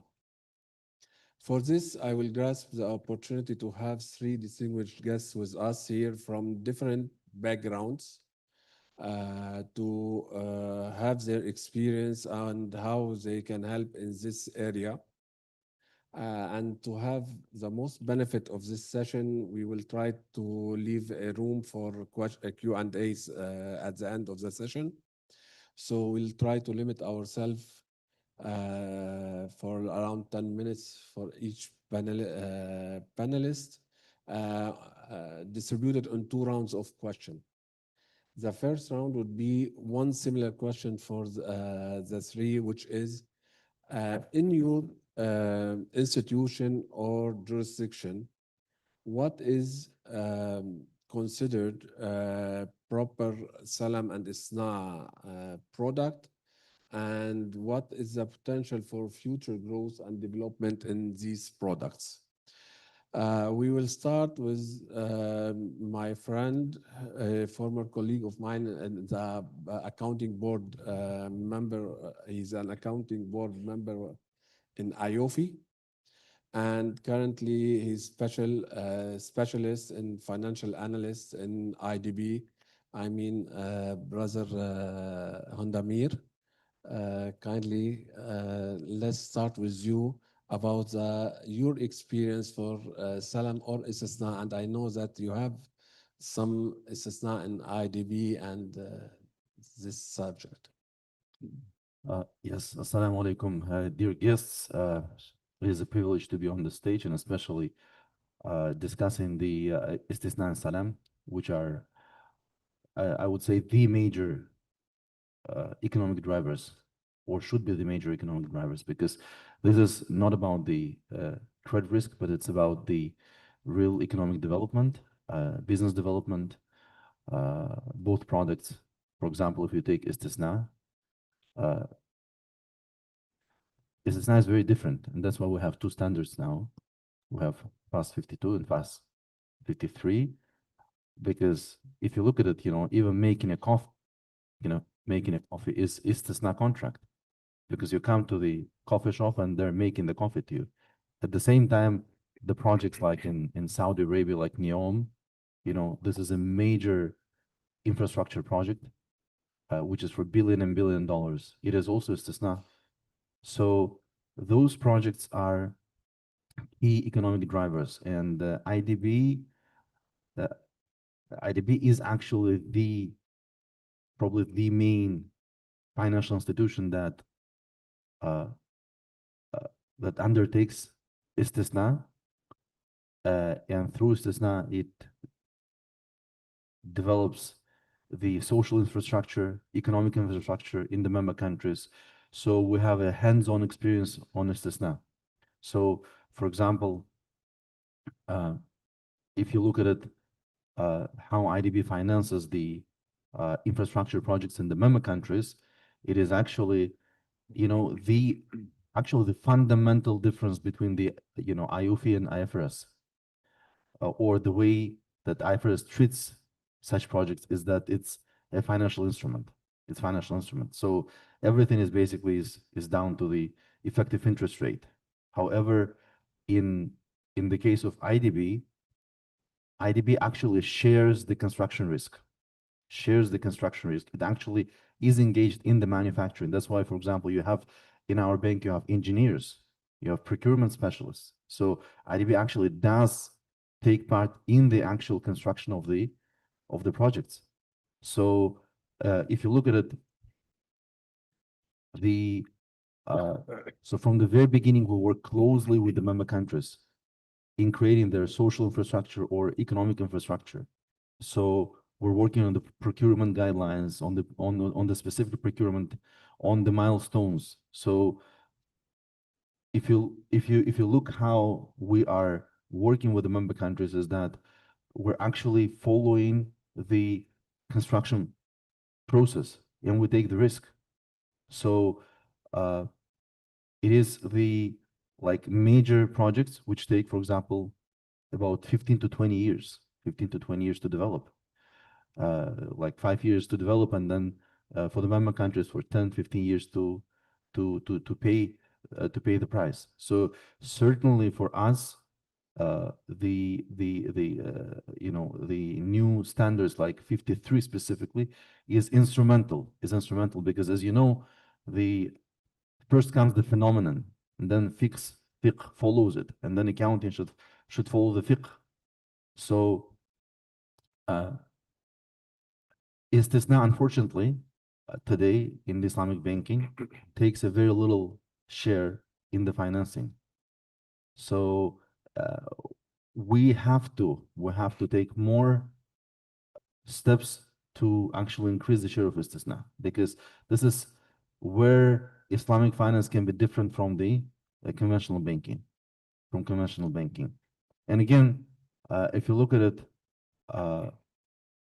it's not just about taking the risk. Of course, there's a significant risk in manufacturing, in construction. You have price escalations, you have cost overruns, you have, for example, delays, but this all can be managed. And Islamic banks now know how to manage risk. And I think my colleagues would actually talk about this, from the Sharia perspective, how to manage those risks. So it's not about taking uncalculated risk. No, it is about taking the calculated risk, but actually taking the risk, taking the construction risk, and mitigating those risks. So there are risk management. There are Sharia ways of managing the risk, and certainly in accounting, we do account for those. We do account for those. So if you look at the Salam, again, Salam is a great tool to, to help for example, the farmers or any other producers with the liquidity. It gives you the price stability. It gives you the price stability. It reduces your marketing cost because you already know your buyer. So again, why Islamic banks are not using this? Because unfortunately, we just got accustomed to one risk and only one, which is the credit risk. So we need to learn how to actually take other risks and how to mitigate them. And Salam is a great product. For example, I can see that for ILM, it issues Salam Sukuk, which is a great support for the liquidity for the Islamic banks. So again, we need to work more towards the products like Salam and Istisna. And I know, for example, Bangladesh, they now introduced the Istisna LC for the textile exporters. Is a very good, again, innovation. Istisna LC, which helps actually pre-shipment to finance pre-shipment. So Istisna can be used in many ways, both short term and the long term. The same way, Salam, it's a great, it's a great treasury management tool, a liquidity management tool. At the same time, it's a great tool for actual economic contribution towards the farmers and the producers. So we need to increase the share of those products. Thank you, Brother Hondamir. Well, risk is definitely an important factor, and we need it in Islamic industry, Islamic financial industry, but also we need how to mitigate it, as you said. We also have with us Mufti Irshad Ijaz. He's chairman of Sharia Board of State Bank of Pakistan. He's member of different Sharia boards and member of governance and ethics board of AAOIFI. I just summarized the bio. We don't have time to list all your efforts. Thank you for your efforts. Thank you. Mufti Irshad, the same question for you. What do you have for Salam and Istisna financial structure in Pakistan? And what do you see as a development factor, or what do you see as opportunity for developing it? Bismillahir Rahmanir Rahim. Thank you very much, Brother Firas, and thanks to AAOIFI for arranging this very nice conference. Basically, Salam and Istisna are a well-known mode of financing that are used and that can be used for development and for many commodity and asset-based program. I would like to discuss about 2 points here. The first point, practically keeping in view the Pakistani situation. In Pakistan, we are focusing on bringing solution for development of the sector which require trade-based mode or asset-related mode. For example, the food security program in any country is very important program. The government commodity purchase operations and commodity acquiring operation for food security, basic staple food in any country, is a very important program. In Pakistan, some years back, Islamic banks started this commodity purchase operation with the help of governmental banks, and they started contributing in this program by using the mode of Salam. So by the using of mode of Salam, Islamic banks acquired the quantity of required wheat or any commodity that is required for a food safety program, and they started financing through Salam. And also there are a lot of development program, for example, public sector development program, which is a very big budget point of any federal or a provincial government. So these programs can also be financed under Istisna. So Istisna and Salam are used by corporate banking, investment banking, and by provincial governments and federal governments can be used by provincial and federal governments. This is the first point. The second point, some issues in practicalities, because all of us are aware of the fact that the trade-based mode are not easily tradable. Sometimes they are not tradable, and sometimes during the period of the acquisition of commodity before the selling credit. So these are easily not manageable, not tradable. And also the extension program, the extension in the limit is also very difficult for them. And this is the problem in many countries, especially the government finance program, that the extension it is generally possible. The government generally want to extend the overall credit period. So some limitations are there, number one. Number two, the second limitation, which is a very important limitation, the banks are exposed to commodity and exposed to the assets. And system resilience departments of central banks, now they are very concerned because of the size of Islamic banking increasing. So if the penetration ratio is reaching 25 and 30%, and Islamic banks, if they are using around 2 to 5% or on trade-based mode, so their exposure to commodities and assets is getting day by day higher. And keeping in view the Basel requirement, other risk-weighted asset holding requirement, and the commodity exposure, system resilience, now there are some need for development for strengthening of this problem. So one alternative has been suggested, although it is not in practice now, but an integrated model has been suggested by some research scholar and by Islamic Bank, in which Islamic Bank can perform these type of operations, can finance development program, commodity purchase operation, but it can be done through integration by state-owned or a big commodity holding companies like the trading corporation in some countries. So the exposure would be on the trading corporation, and the trading corporation can hold these commodities or can hold these type of assets, so that the exposure of the banks on the commodities can be by this way can be managed, and these exposures can be managed by putting on basic and big institution, state-owned institution. So this is basically issue, and we are experiencing, and day by day there are some recommendations. But no doubt, practically, these two modes are very important for the development. And the last point that I want to comment here, these modes can only be used for future programs, for future development and future purchase. But Islamic countries are now in the problem of converting existing debts. So the existing debt, these modes they have limitation for conversion or for financing of the existing. If they are interest-based modes and the government wants to issue some sukuk or they want to get some financing by converting existing debt, so there are some difficulties. So keeping in view these difficulties, but they are very useful modes and they are used. Thank you, brother. Thank you, doctor. Definitely all what you said for asset acquisition is a problem and a headache, especially for regulators. They don't like that, and they don't like for the financial institutions to acquire assets and keep them in their balance sheet. And it's a big problem, and we need a help in that area also by with regulators. Yes. We move now to Brother Muhammad Ainab. He's from Somaliland.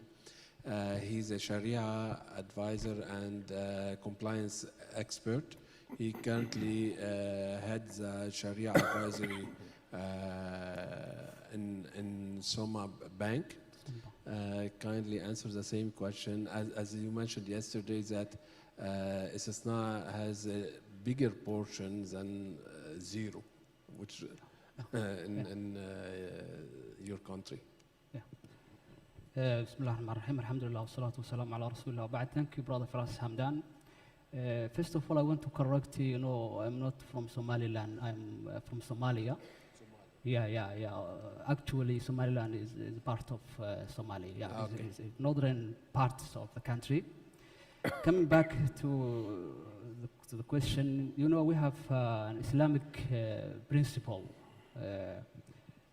which is very popular in, you know, classical fiqh, and which is, you know, the financial transactions should be linked to assets, to productive activity. And I think that principle is, you know, 100% reflected in all sale agreements, including murabaha, salam, istisna. And Somalia, one of the unique aspects of Somalia is that we have 13 licensed commercial banks. All of them are Islamic, 100%. We have, you know, a full Sharia governance mechanism, Sharia board, Sharia compliance department, and also Sharia audit unities. And also there is an external Sharia auditor for these banks. And alhamdulillah, the country is coming from, you know, decades of civil war. Alhamdulillah, Mogadishu now, the capital of Somalia, is one of the fastest growing cities in the country. And that, you know, needs to reflects the need of, you know, financing, you know, buildings, residential apartments, buildings, you know, commercial buildings. And alhamdulillah, for the bank I work for, some bank, we have a good portion of istisna in the financing portfolio. At the beginning, we were concentrating on murabaha, but for the last 5 years, we are moving to, you know, istisna. And alhamdulillah, now we have in our bank like, you know, 100 facilities, istisna facilities, and that, you know, tells you about, you know, gives you the importance of, you know, as there are, you know, diaspora coming from outside of the country and coming back to the country. So we finance, you know, buildings, you know, residential buildings, commercial buildings for these diaspora who are coming from outside. And alhamdulillah, in the future, we are going to implement also istisna to put istisna into our financing portfolio, inshallah, next future. Thank you. Okay, thank you.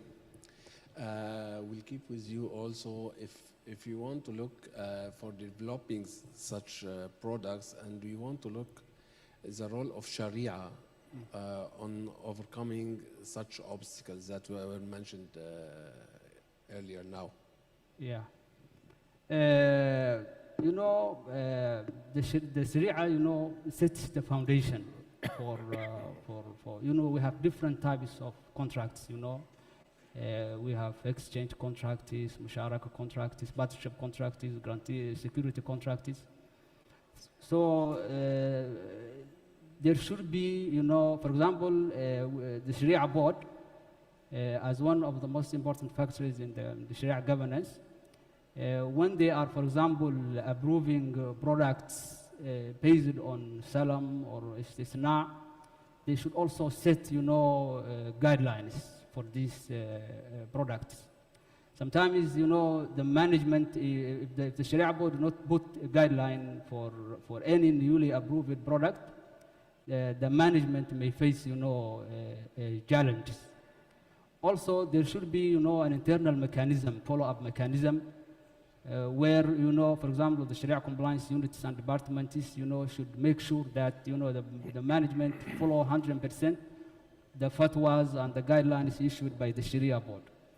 And also we should have, you know, internal Sharia audit, annual based, or, you know, from time to time, to give, you know, independent and objective assurance that, you know, the guidelines and the fatwas of the Sharia board is going to be implemented as issued by the Sharia board. So this will, I think, this will, you know, ensure 100% follow-up of, you know, the guidelines and the fatwas issued by the Sharia board.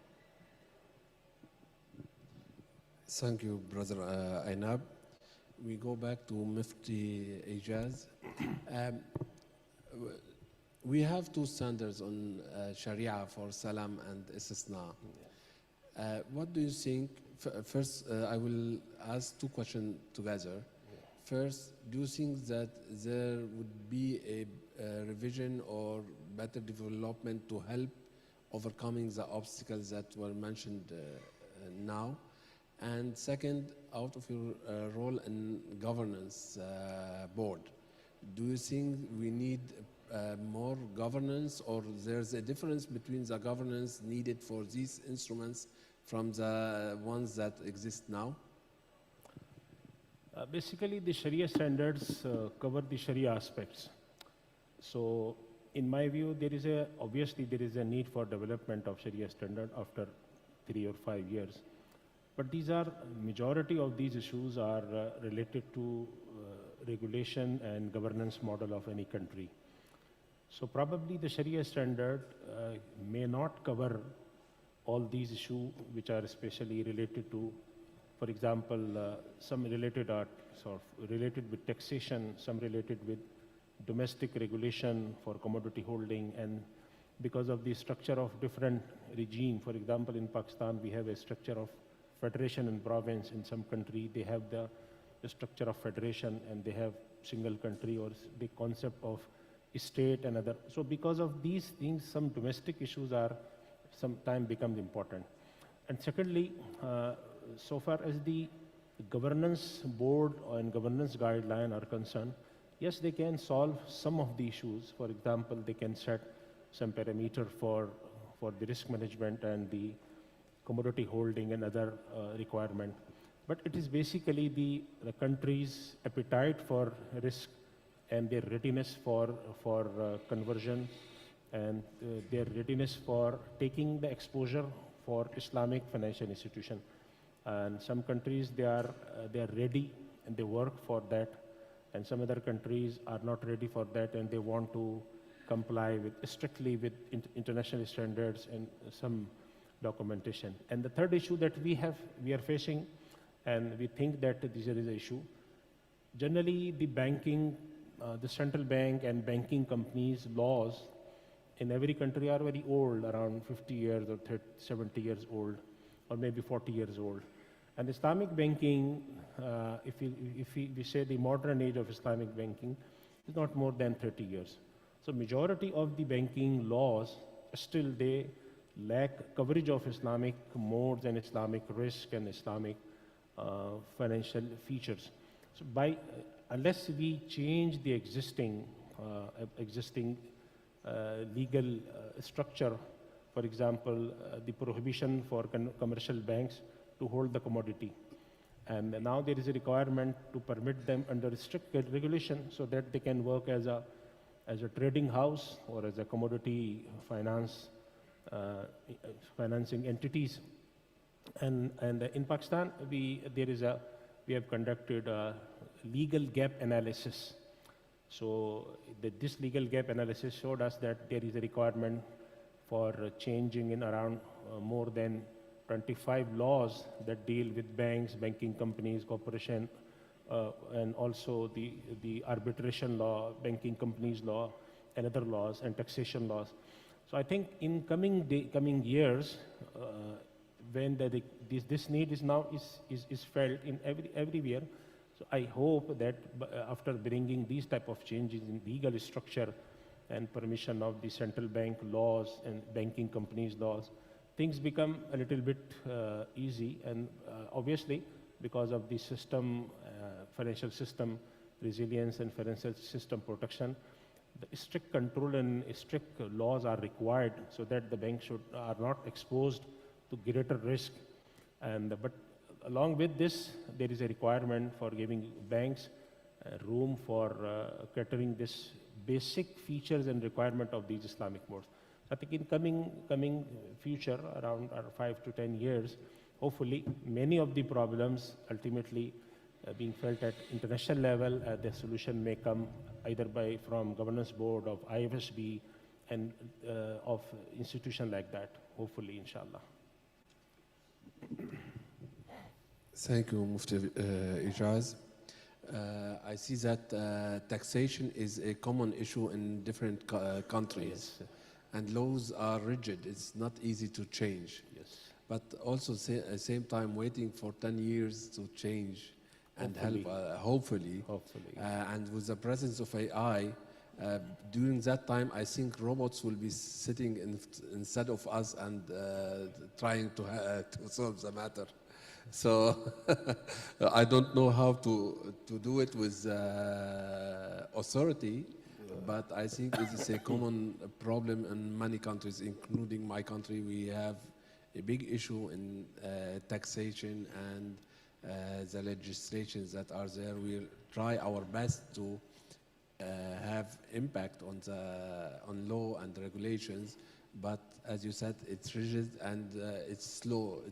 It's slower than a turtle in this sense. Okay, Brother Hondamir, when we have the product and we have the proper Sharia for it and the governance, the ultimate result will be shown in financial reporting.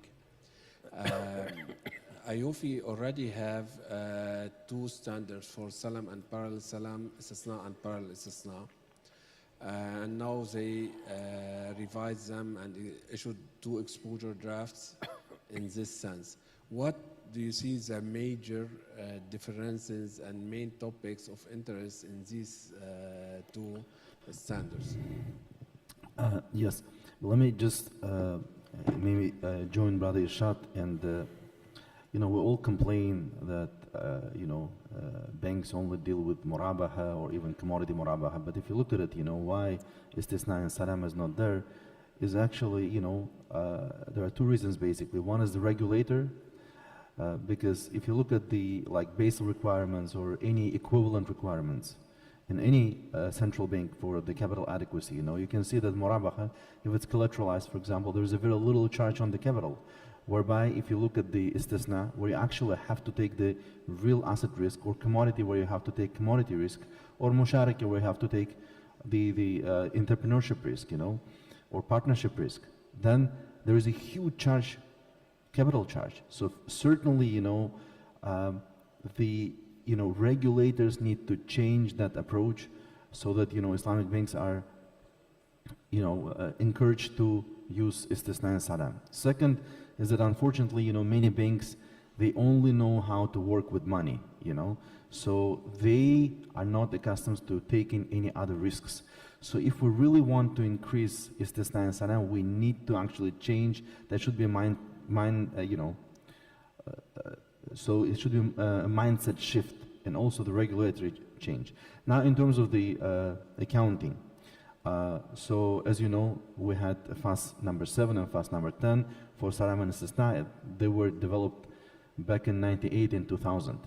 Since then, there were major changes in terms of how the products are being implemented, how they're being used. And as I said, this is real phenomenon, So this phenomenon basically, at the end of the day, everything ends up in the financial statements, because you do not assess a company by the number of bricks which are being produced by the tons of cotton. You actually assess the company by the assets and liabilities and financial performance. So certainly accounting has a significant impact, and AAOIFI realized how major changes have taken place in the Salam and Istisna. Current standards actually are lacking certain accounting aspects. For example, if you look at the Salam, when do we recognize revenue? If you look at the IFRS treats almost everything as a financial instrument. So once you made a disbursement, you need to start accruing the income. But in terms of the Sharia, when you make a disbursement on Salam, it's a debt. It's a debt. You cannot accrue income on a debt because it's going to be tantamount to riba. So what happens is that you need to clearly demarcate when you have a right to actually to recognize a revenue. And this new standard actually introduced the concept of risk control and transfer control. When do you actually transfer the control of the asset? So it delineates clearly now when an Islamic financial institution can recognize revenue. Even if you have parallel Salam, you can only do that when you actually transfer the control over the goods to the buyer. And also, if you have salam and parallel salam, you have to recognize both the assets as a salam advance, and if you got a prepayment from the ultimate buyer in a value chain, you would recognize this as a liability. So if you look at the IFRS, it may treat this even as a derivative, you know, it may do a net recognition, which would be significantly different from IOFI. So this new standard, 52, clearly demarcates, you know, the control and transfer and control. Second thing is that it also talks about the onerous contracts, because, for example, if, you know, the price has gone down, significantly has gone down, so then you need to recognize the, you know, the loss on the salam. It also talks about the, specifically now, the NRV, net realizable value. It talks about the market risks. So these are some major changes in terms of the accounting, reporting, and recognition on the salam. In terms of istisna, again, istisna some major changes. For example, as I said, the current istisna projects are major construction projects. And certainly you have the cost overruns, you have some performance ambiguities, you have some specification changes, you have some delays. So in the current, like BOT and other contracts, you know, all these elements are being specifically articulated in the contract. So in the previous istisna contract, there was nothing about how to deal with those price escalation, delays, what, you know, the changes in the price, how do you reflect those, right? So the other thing is that there was very much ambiguity in terms of how do you recognize revenue on the long-term construction projects. So this new standard now clearly, actually, first of all, what it does, it tried to make, to come as close as possible to IFRS 15. So first, you have the notion of the performance obligation. So now you need to, again, what is the difference between the IFRS? IFRS, as soon as you make a disbursement, you need to start accruing the income. In terms of the new FAS 53, you can only accrue income if you have what? If you have actually delivered a milestone, a specific measurable milestone. So you need to show the evidence that this has been delivered through, for example, engineering certificates, through the engineering audits or whatever. So you have delivered that part. So now you have a right to recognize revenue on a proportionate basis, on the proportion of completion basis. So now the standard is very clear how much revenue you can recognize, when you can recognize. So previously, in the previous standard, it was very vague. It was very vague. Okay, thank you. Well, we try our best to be like IFRS and reach IFRS, but at the same time, the main distinguish between Islamic financial institution and conventional ones is complying with Sharia requirement. So when IFRS doesn't fulfill this requirement, it's a need to deviate from it, but as much as we can, try to be in line with it. That's why we need IOFI and accounting of IOFI to cover these points. Otherwise, we don't need these standards. We just apply IFRS.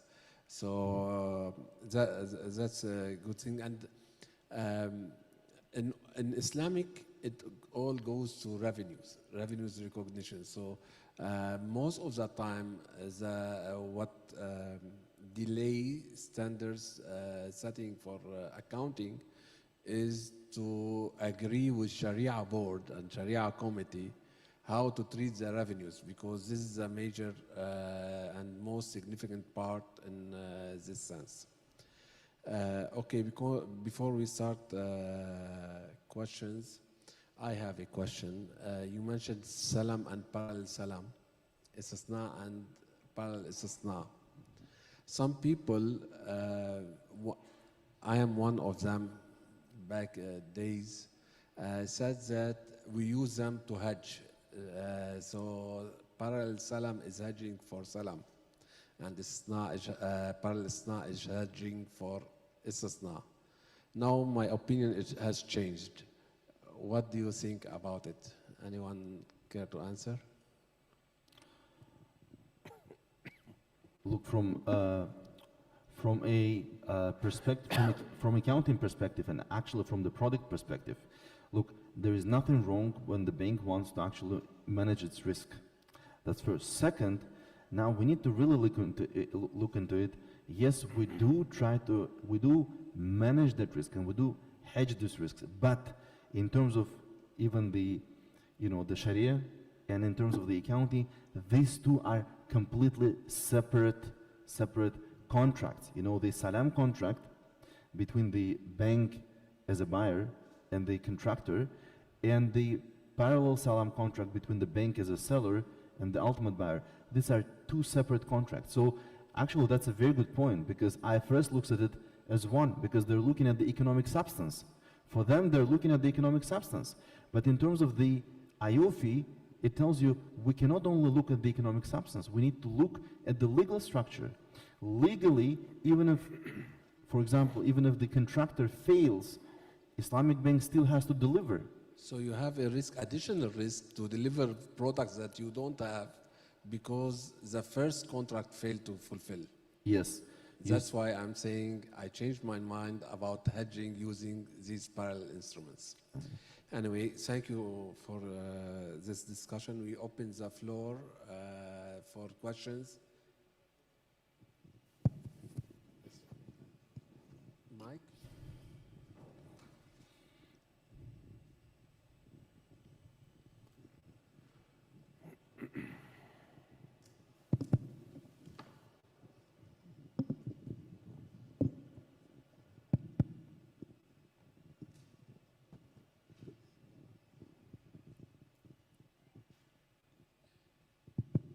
Assalamu alaikum wa barakatuh. Hamid Omar from Djibouti. My question is directed to Dr. Mohammed. Thank you very much, Doctor, for the presentation. You have talked about the istisna experience in Somalia and the use of istisna in property development sector.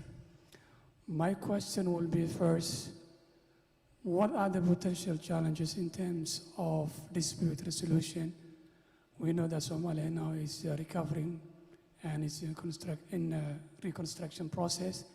So what's in terms of regulatory and legal aspect, do you face any obstacles or any challenges in terms of dispute resolution when you adapt to this kind of product? And my question number two is that you have already mentioned that we are going through reconstruction process.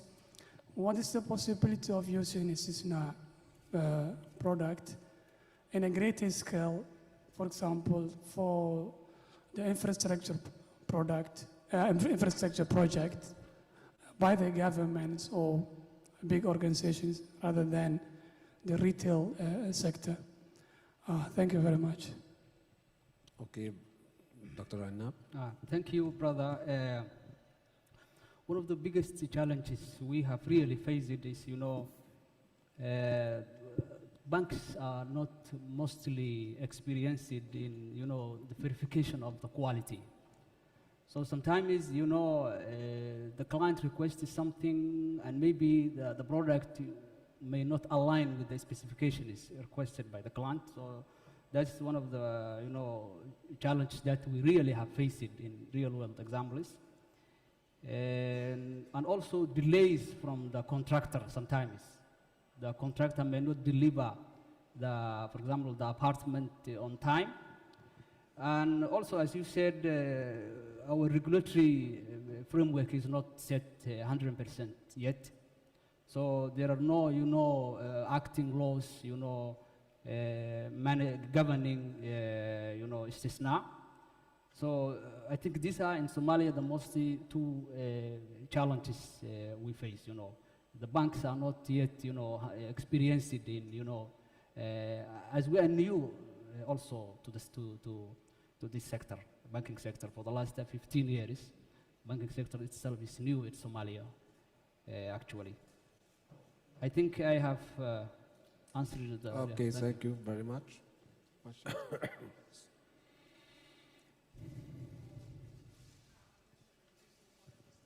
Mike, please.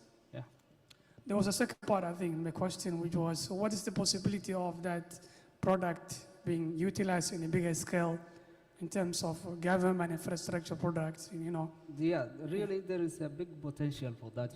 There are some, now there are projects, financed by the World Bank, roads, airports. So in the future, there is a big potential for the implementation of ISDB in, infrastructure and, and development.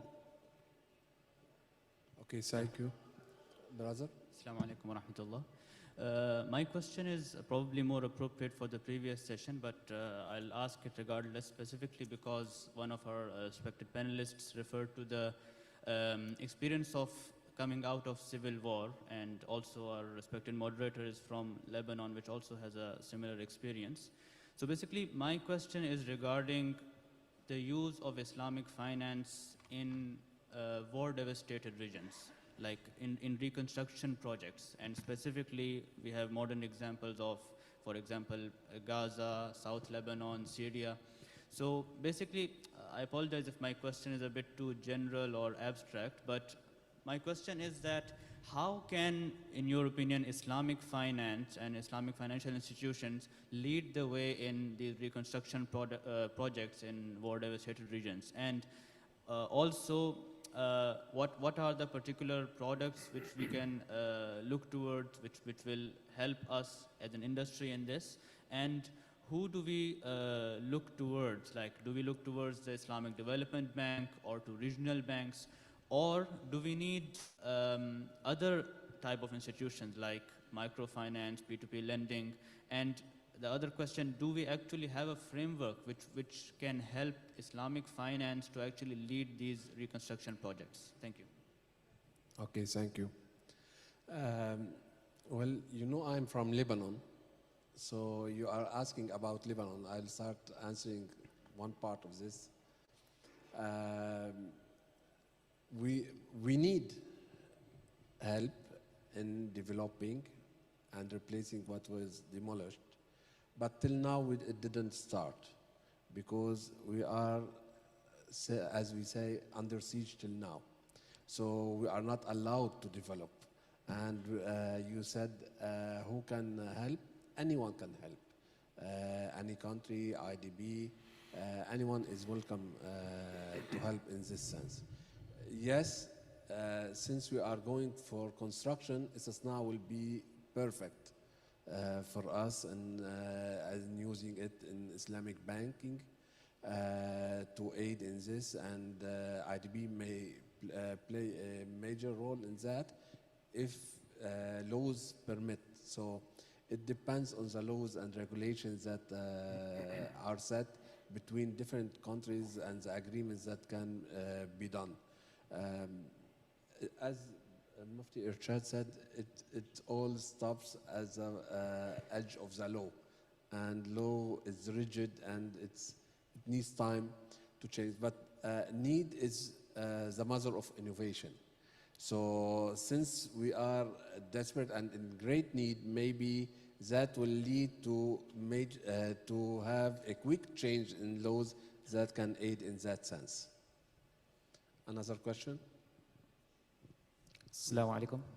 Bismillahirrahmanirrahim. Sorry, Muhammad Nur Anwar Sajavi from Bank Nizwa, Sultan of Oman. I have two questions, or rather suggestions. The first question is that we talk a lot about istisna, especially for the construction, and I do agree with Brother Hondamir just now that istisna has a certain risk, especially for our bank, to onboard the transaction because of many reasons. Capital charge, and then how to basically recognize the income, ECL, provision, and whatnot. I would like to see what is the opinion from the panel These days, when we talk about construction, I think for a small scale, there is no issue at all for us to employ or deploy istisna contract. But if, let's say, we are talking about a big mega projects or trans GCC or cross-country project, we are not talking a mere construction, but it is what we call EPC, engineering, procurement, and construction. And it have many models, BOT, BTO, BOT, and what have you.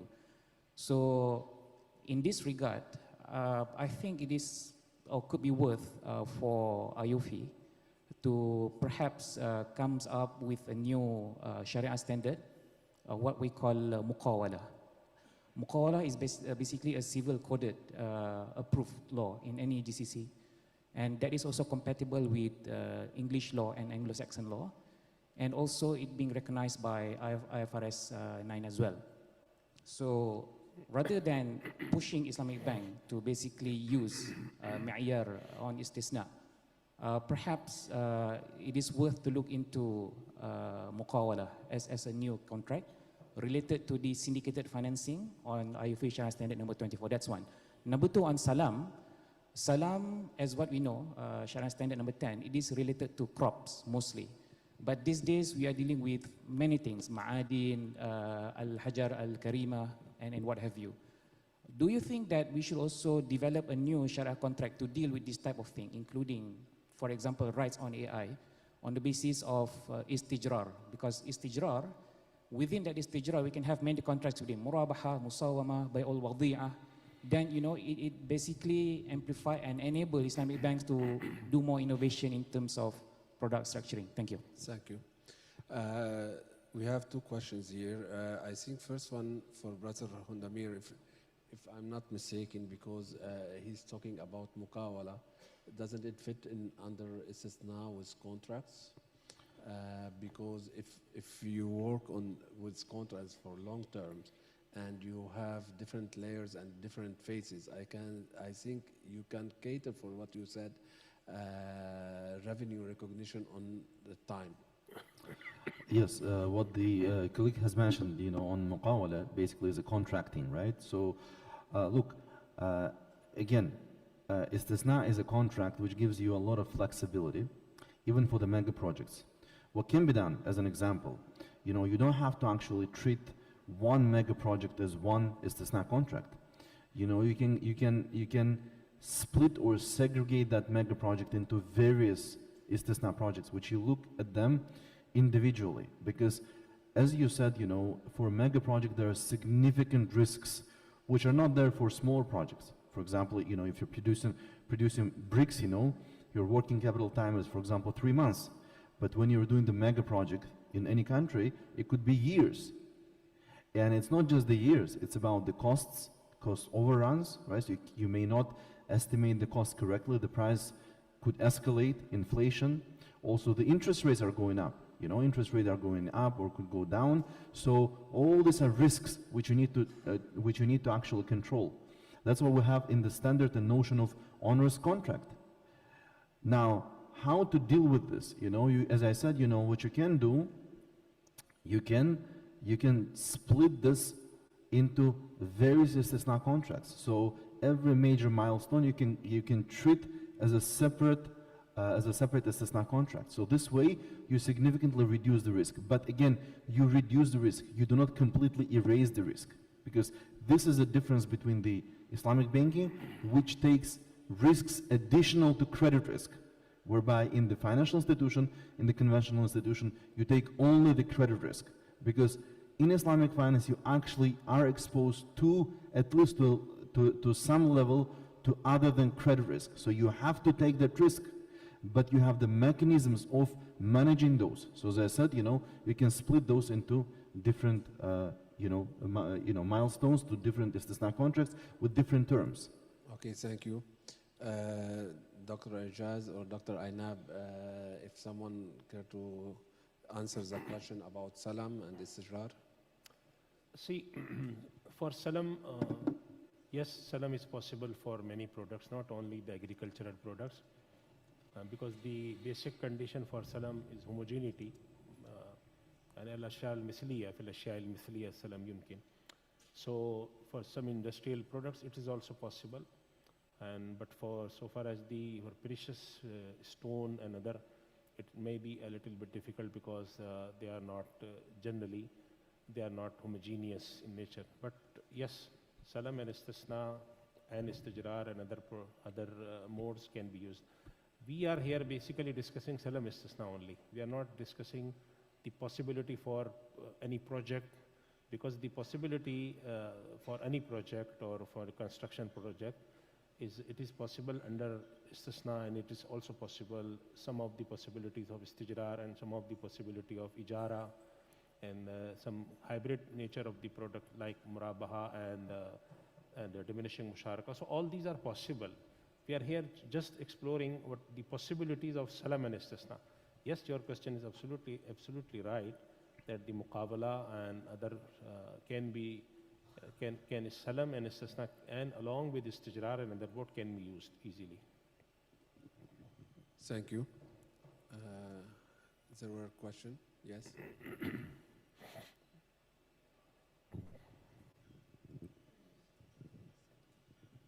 Yes. Hello, everybody. Sayed Maun. I have a question, and I'd ask, because the topic of this entire conference is AI, so I decided to ask Claude for a question. And this is a very interesting one. Are there particular industries or economic sectors where these contracts have proven most effective versus those where they've underperformed? And another one, finally, not to waste too much time. Are current AAOIFI standards adequate for modern salam and istisna applications, or what specific revisions are most urgently needed? The second one, it can be yes and no, that would be fine. Thank you. For the second one, I think Brother Hondamir answered that for the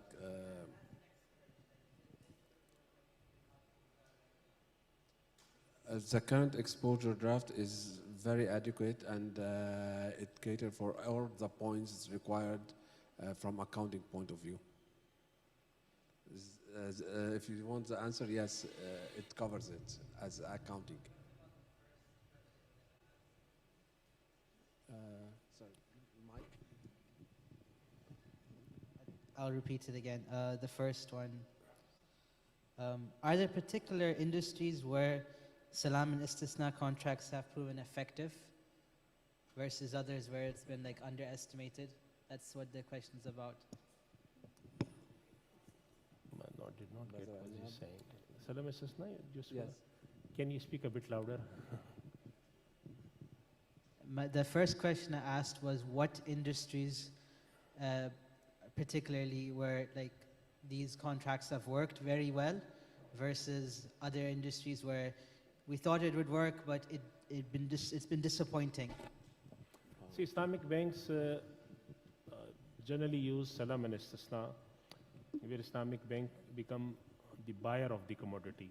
They can be seller, but generally under these modes of istisna and salam, Islamic bank buy commodities. So these can be used easily for finished good financing and for stock financing, as compared to murabaha. Murabaha is used generally for raw material financing. So Islamic bank in export in many countries, along with the wakala for selling, they use salam and istisna. So these are useful products in especially corporate financing and some investment banking financing. But so far as the existing infrastructure financing is possible, so for that ijara will be used. And in case of the development project, future assets development, so istisna is generally useful. Istisna and ijarat al-mawsuf al-zimma both are used for future asset development financing.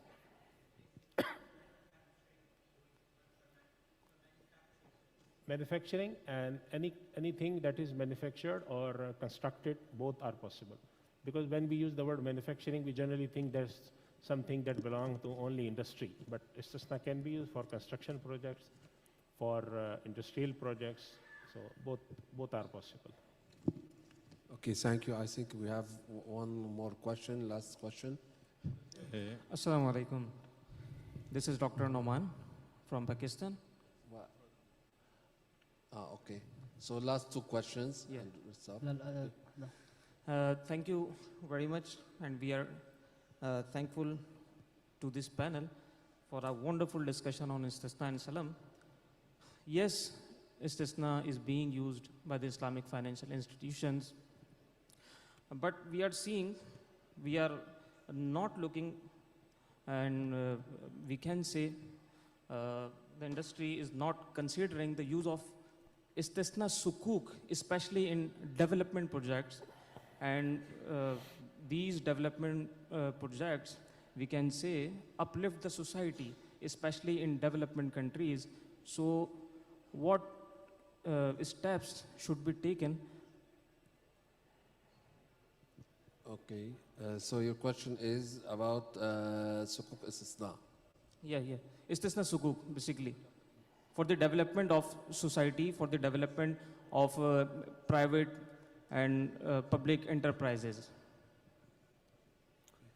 See, this is a good question, and let me comment on this way. That while taking a decision about any product, generally we have Sharia aspect, business aspect, operational and legal. So sometimes there is no Sharia problem. From Sharia perspective, many modes, more than 10 modes are possible. But selection of the mode, keeping in view the risk, as a respectable panelist has said, that the cost overrun, delays, and some other problems. So, and also the marketability of sukuk. So all these are some points while developing a product, the product development team and the business team generally focus on the more flexible nature of the sukuk as compared to this type of a strict nature, because the istisna sukuk cannot be traded before the taking the delivery, and also in case of the cost overrun, and after in case of the delays in the delivery of the projects. So these are some hurdles. Otherwise, maybe the short-term istisna sukuk in some countries, they are considering short-term 3-month commercial paper instead of the commercial paper. So the sukuk, non-tradable sukuk on the basis of istisna, but may be possible for short-term, but for the bigger projects, so generally it is operationally difficult from Sharia perspective. This is fine, but from business perspective and operational perspective, ultimately those who are subscribing to these sukuk will face difficulties. Okay, thank you. Last question. بالنسبة للاستصناع والسلم، هن في الفقه الإسلامي هي عقود لمحل معدوم الوجود. في السلم محل معدوم الوجود بيكون على مال مثلي تتعدد آحاده. الفقه الحنفي لما جاب الاستصناع صار بيع المعدوم على المال القيمي، ولذلك بنصنف عقد الاستصناع بيع موصوف في الذمة دخل عنصر العمل، ويصنف في المجلة الأحكام العدلية على أساس أنه عقد بيع، بينما عقد المقاولة عقد عمل. طبعا كل واحد له آثاره القانونية. عقد البيع أنا بستطيع أجبرك على التنفيذ العيني قانونا. عقد العمل زي المقاولة ينقسم إلى قائم على الاعتبار الشخصي، لا أستطيع أن أجبر على التنفيذ العيني لأنه بصير في مساس في الحرية الشخصية فبلجأ للتعويض، لكن إذا تخليت عن البعد الشخصي فساعتها بصير في تنفيذ عيني. عقد الاستصناع أوسع من البناء، يعني الأصل إنه لكل معدوم بتقدر في دخل عنصر العمل تقدر تبيعه، عقد بيع. الآن المالية الإسلامية في تطبيقات البنوك بتخلط بين الاستصناع والمقاولة. كثير من عقود المقاولة بتسميها استصناع، يعني أنت لما عندك شقة بدك تعمرها بيجوا بيعملوا لك عليها عقد استصناع. يا أخي هذه الشقة إلك، أنت ما ببيعك، هذا بيعمل لك وبيجهز لك، اللي هو عقد المقاولة الأفضل يسمى. فأنا في رأيي إنه أيوفي يجب أن تفصل بين الاستصناع كعقد بيع ماشي وبين عقد المقاولة كعقد عمل. وأنا ممكن زي ما حكيت إنه مشان أتجنب مخاطر الاستصناع فما لا يشترط زي السلم دفع الثمن مقدما، فأنت ممكن تربطه بمراحل إنجاز العمل فبالتالي بتقل المخاطرة. شكرا. Okay, he's talking about the istisna contracts and mukawala contracts and the difference between them. That istisna contracts is based on something that doesn't exist and you need to manufacture it and you take the ownership. While Aqd al-Mukawala is for labor, more for labor in that sense. So, anyone care to answer? طبعا ليس شرطا يعني او الانسر in Arabic, so yeah. احيانا انا بعمر الشقه وبشتغل مثلا بطلب من مورد معين انه يبني لي يعني هذا الاثاث يعمره لي. يعني ليس شرط انه انا اشتري الاثاث جاهز، وانما ممكن انا اطلب منه انه هو يبني لي هذا الاثاث من السعر. وعندنا بعض المعاملات في هذا الجانب طبعا. يعني احنا عمرنا شقه في كينيا في نيروبي، لكن نحن ما اشتريناها جاهزه من السوق. يعني طلبنا من الموردين معين انه يعملوا لنا من يعني هذا الاثاث هذا، يعني يبني لنا السرير الديكور كل شيء. فلا ليس شرطا يعني. بارك الله فيك. Okay, thank you very much. Thank you, my colleagues, panelists, for this fruitful discussion. Thank you for listening, and thank you, AAOIFI, for this wonderful opportunity to participate in this session. Thank you. Thank you. Thank you. Thank you all.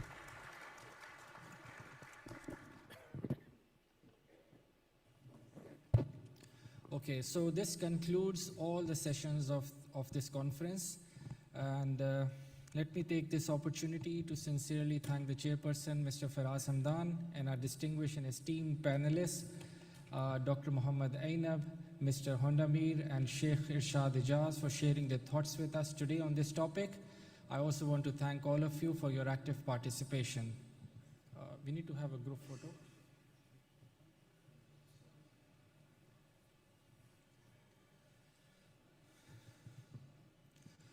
Okay, so before we proceed to the graduation ceremony of AAOIFI Fellows, I'm told that Dr. Hilal Hussain is online. He's connected with us and ready to deliver a presentation on AI-driven solutions for AAOIFI standards. So I request him to kindly take over from me and deliver this presentation.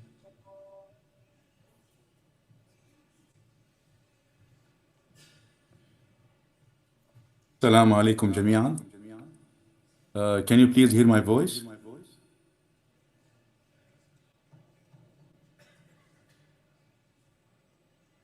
I'm sharing my screen.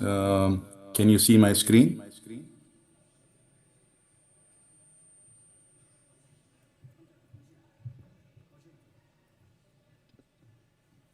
Assalamu alaikum. This is Hilal Hussain from the Islamic Development Bank Institute. I lead the Knowledge Solutions team at the ISDB Institute. This presentation is about AI-driven solutions for AAOIFI standards. Insights from the first Islamic Finance Hackathon by the ISDB Institute. So ISDB Institute is the first, it was established in 1981. It's the first entity of the ISDB group. The AI Hackathon, as we know,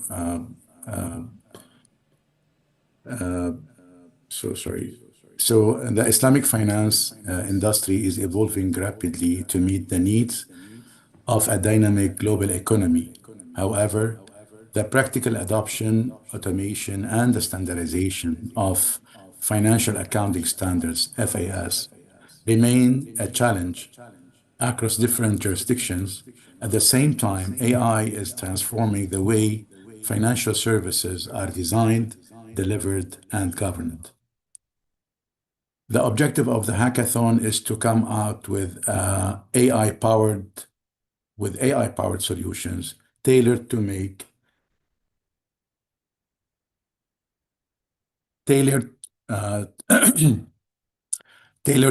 the selected AAOIFI standards easier to implement and adopt, more comprehensive, user-friendly, and globally compatible, leading to higher compliance rates and better financial decision-making in the Islamic financial sector. What's the connection between the AI and the AAOIFI standards? Let me highlight on the challenges. We all understand that navigating AAOIFI standards, AAOIFI mainly FIS standards, across border is tough, manual, inconsistent, and slow. The opportunity we have with AI that it can transform standards into smart, searchable knowledge, number one. And what could be better than have instant answers, automated mapping to local policies, and seamless compliance? Now, the direct impact of such development is we will be having faster implementation, stronger compliance, global harmonization, and smarter supervision. Now, just to give you an overview about this hackathon, actually we spent several months designing the challenges for this important hackathon, which you will see in the next slides definitely. But in fact, we even engaged a prompt engineering consultant to help us assess the current strengths and limitations of the current AI LLMs, talking about ChatGPT, Gemini, and all of these LLMs. So we try to see what goes wrong with the answers and interpretation and computation of the AI when dealing with these specific AI with these specific IOFI standards. So we start that challenge definitely to build AI-powered tool for IOFI standard. So we send invitation to people focusing on Algeria because the annual meeting of ISDB was in Algeria. So we got a lot of applicants, but there was a condition that we need to have teams applying, whereby the team should compose of accountant and programmers, AI programmers. So we only selected 43, 44 teams, and then we conducted 2 workshops. One workshop on the AI platform that was provided by Utility company that we contracted with, and another one but on the IOFI standards by Dr. Saira Shamsi, which she's a senior consultant researcher with IOFI. And then the hackathon was conducted in 2 phases. Online phase, it was from the 8th to the 10th of May this year. And in this hackathon, we shortlisted 10 teams. Each team is composing of 5 members. And then the on-site hackathon, which happened just before the annual meeting of the ISDB group in Algeria. It was on-site, and it was from the 15th till the 17th. We selected from these 10 teams the top 10 winners. And definitely during the 3 days, 15 to 17, there were a lot of sessions guiding the participants on how to tackle these issues. The evaluation criteria was conducted based on the accuracy and the compliance of the solution, how innovative it is, and the performance of AI, because we don't want the AI to be good, but it is very slow. And definitely on the enhancing the user experience of these solutions. So the challenges, the first challenge was mainly on use case scenario. So we brought to the participants real world Islamic finance transactions, ijara, istisna, and we asked them to let the AI, which was not capable to do this, to enhance the AI to replicate correct accounting entries as per the IOFI FIS standards. And the second one was a reverse transaction. So we gave them out of context entries, and we asked them to deduce the applicable standards. So in such a case, their solution, which is AI-powered solution, must identify relevant FIS and justify the selection. So the result will be that most probably this is FIS 3, for example, and with a probability 94, and these are just justifications. And it will give more than one answer with a probability or trust level with justification why these FIS standard were selected. The third challenge was standard enhancement, and we all know that there are always room for enhancement, or we have a new standard and we have to update standards. So we asked them to develop AI-driven review and suggestion of updates to the IOFI standard.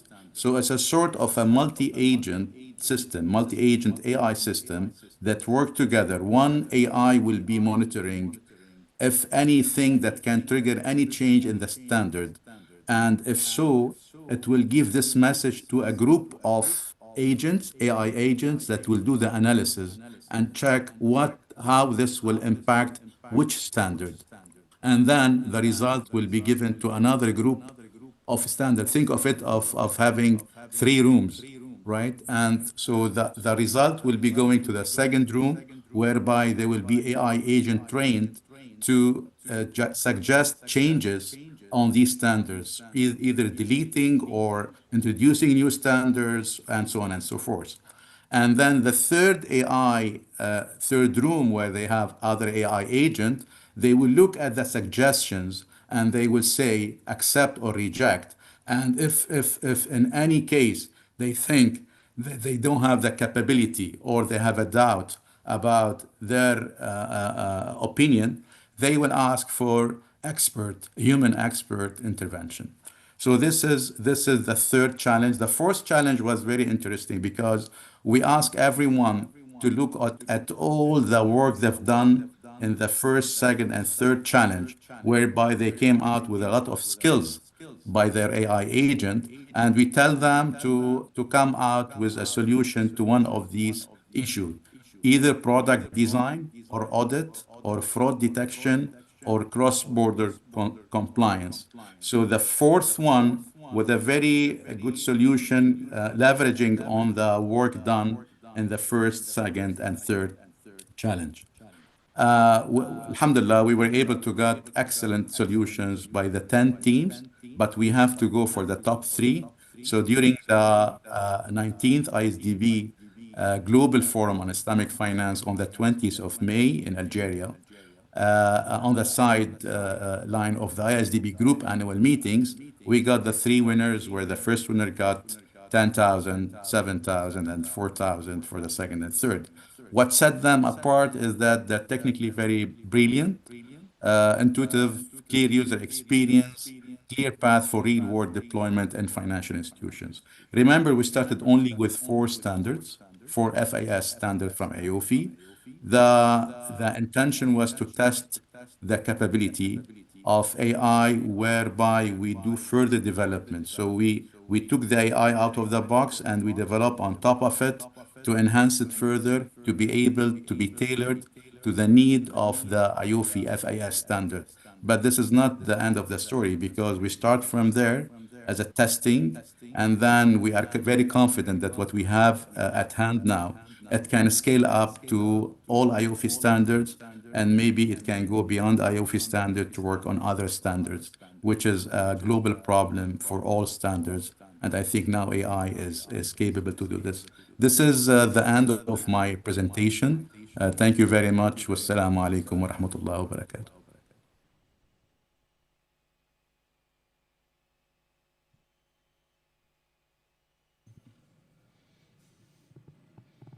Thank you, Dr. Hilal Hussain, for that presentation, very insightful presentation, and I must congratulate you and your team at Islamic Development Bank Institute for such a pioneering initiative. We now move on to the graduation ceremony of AOFI Fellows, and in this segment, we are going to present certificates of completion to all those who completed their fellowship and certificate programs of AOFI. For this, may I first request His Excellency Sheikh Ibrahim bin Khalifa Al Khalifa, Chairman of the AOFI Board of Trustees, to kindly join me on stage.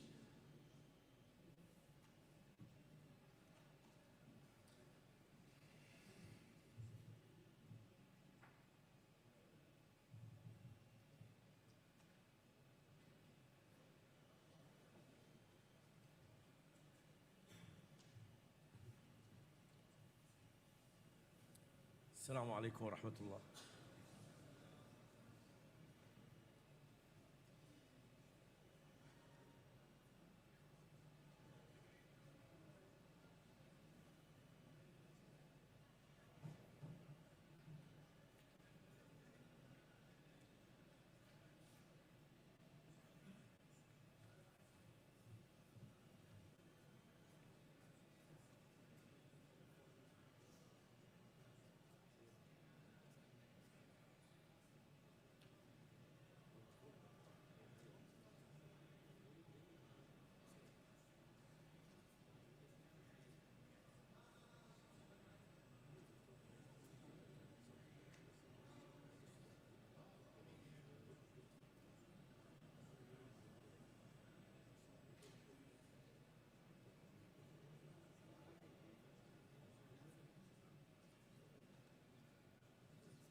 Okay.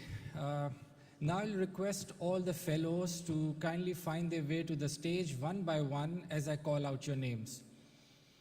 Now, but before I do that, I need to apologize in advance if I mispronounce any name. To be fair, sometimes I even mispronounce my own name, so you really do have to forgive me for this. First of all, may I request Mr. Ashraf Ibrahim Hashim to collect his SEPA certificate from His Excellency. Mr. Ashraf Ibrahim Hashim.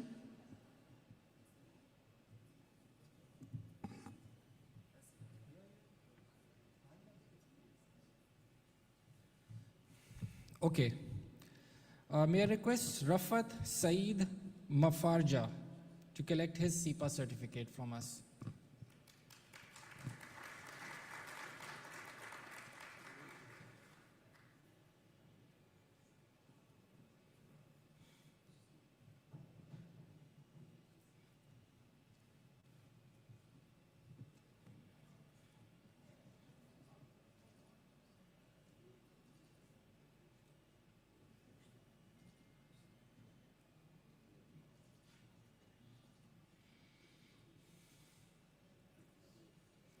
Sayyid Farhan Javed Bukhari.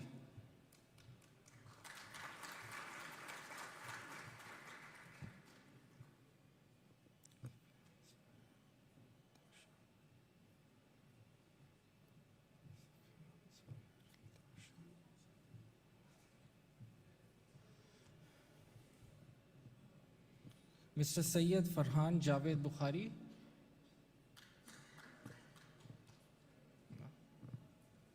He's not here? Okay. Sufyan Zuhair al-Dahshan. Dahshan.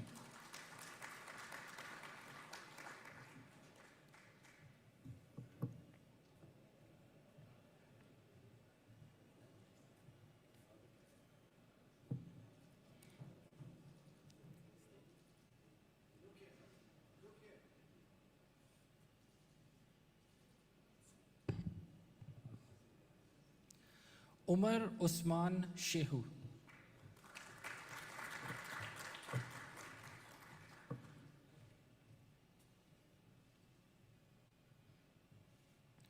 Ahmed Taha also, if you can also kindly approach the stage.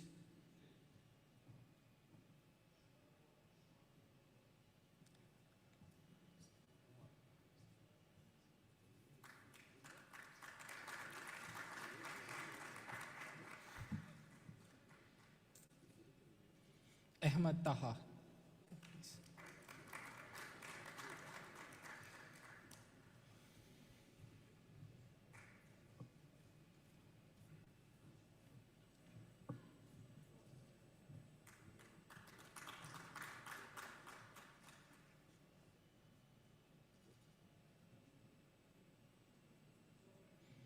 Abdullah bin Tawqir Chaudhry.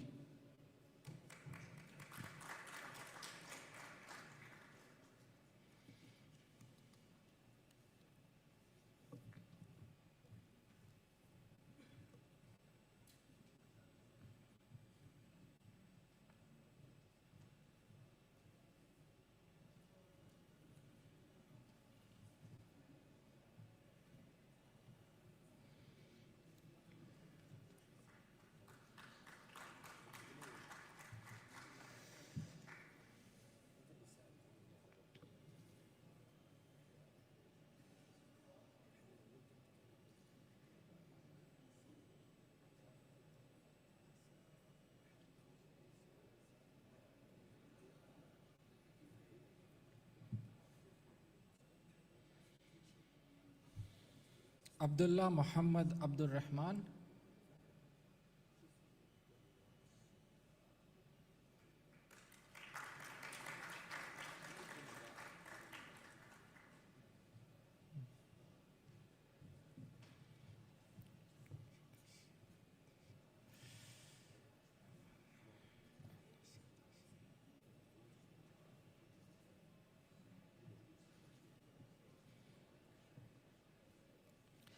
Ahmed Enes Ates.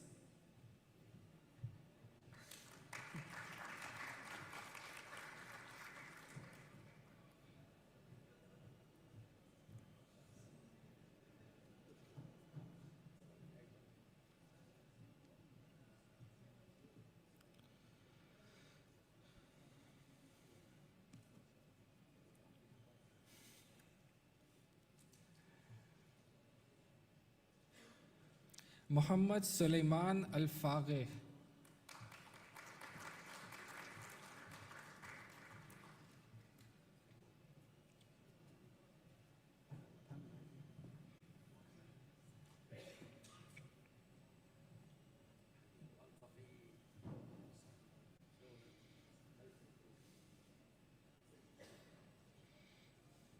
Asad Qasim Al-Sharif.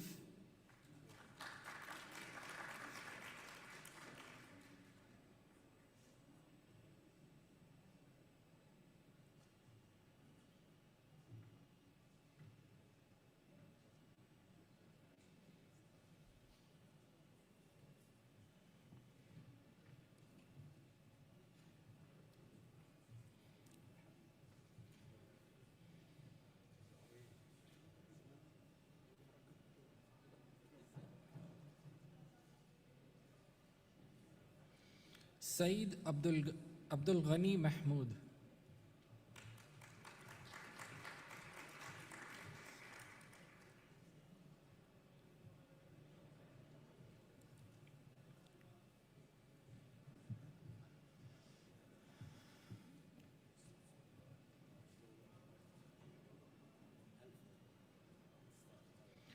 Walid Al-Saghir Muhammad Abdul Jalil.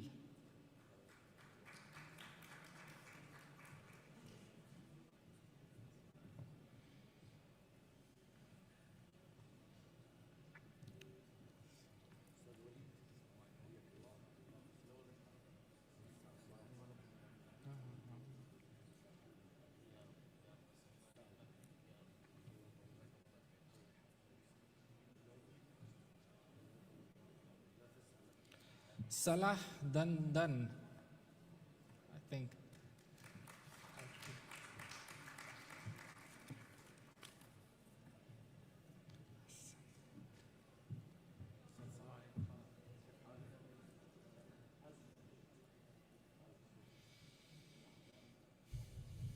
Hassan Yasin Al-Abbasi.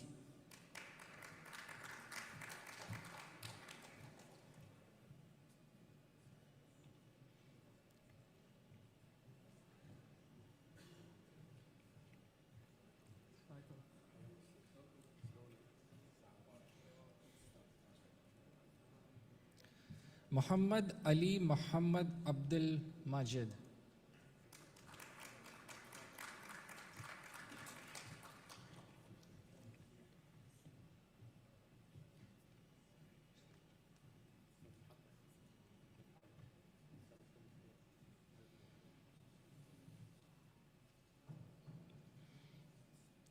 Manal Abdul Hafiz Al-Haddad.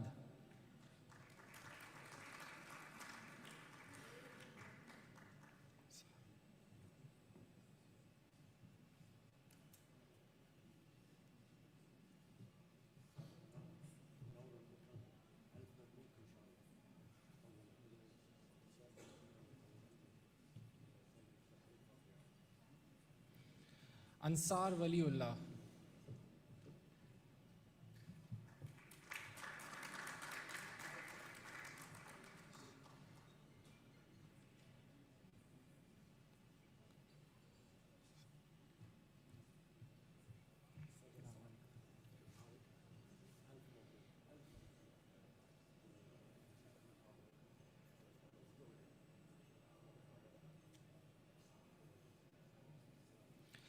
Tariq Ali Saeed Al-Nabi.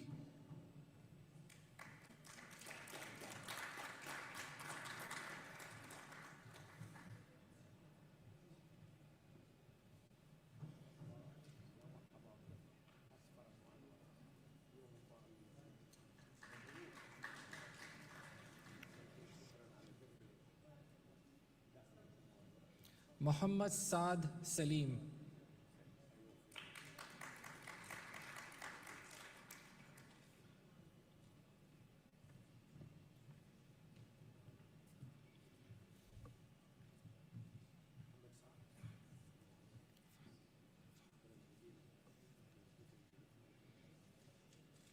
Muhammad Fahad.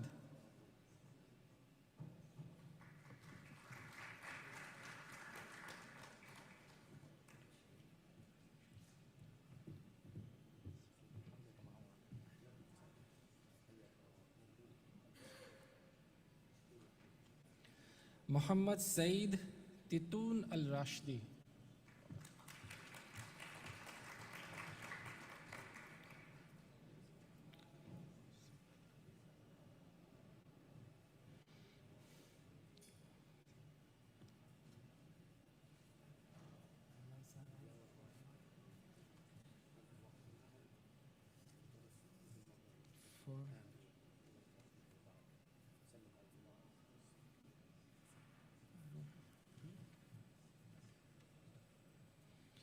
Ahmed Hamdan Al-Kalim Al-Zabi.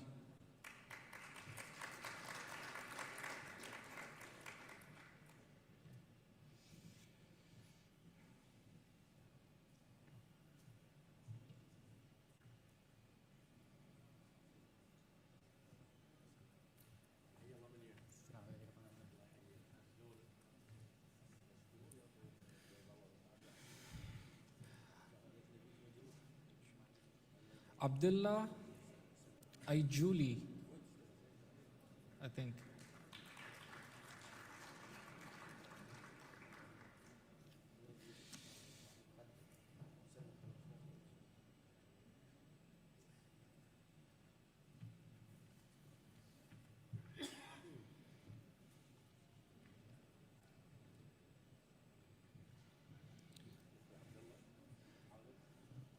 Kazim. Now, I cannot read this handwriting, so if you know who you are, please step up. Okay. Kazim Ola Banji IG something. I don't. Okay.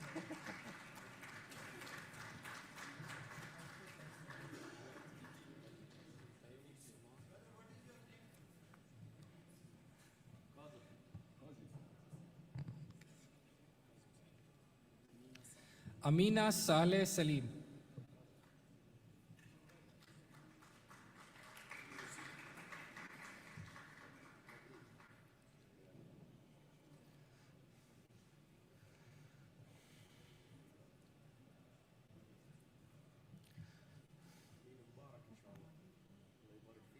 Waqas Hamid.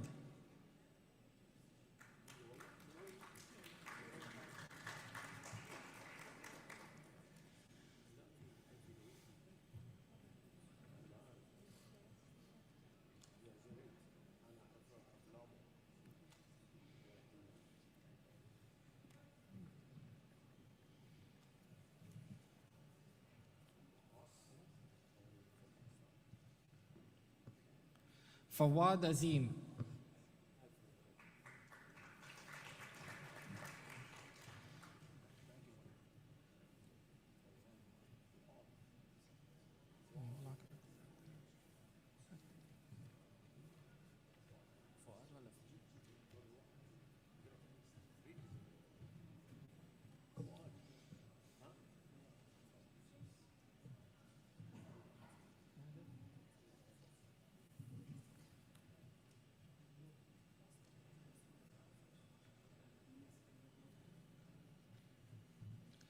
Sayyid Farhan Javed Bukhari.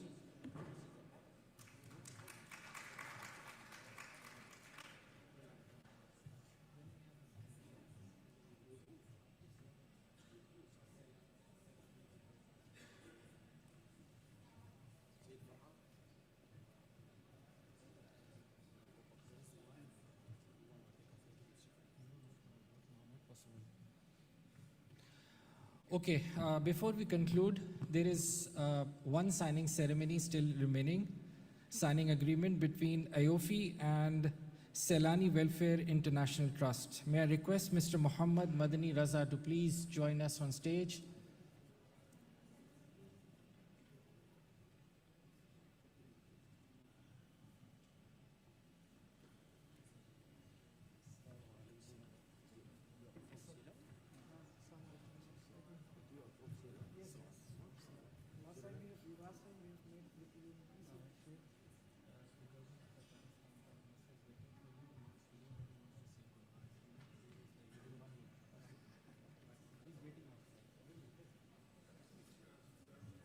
Pen.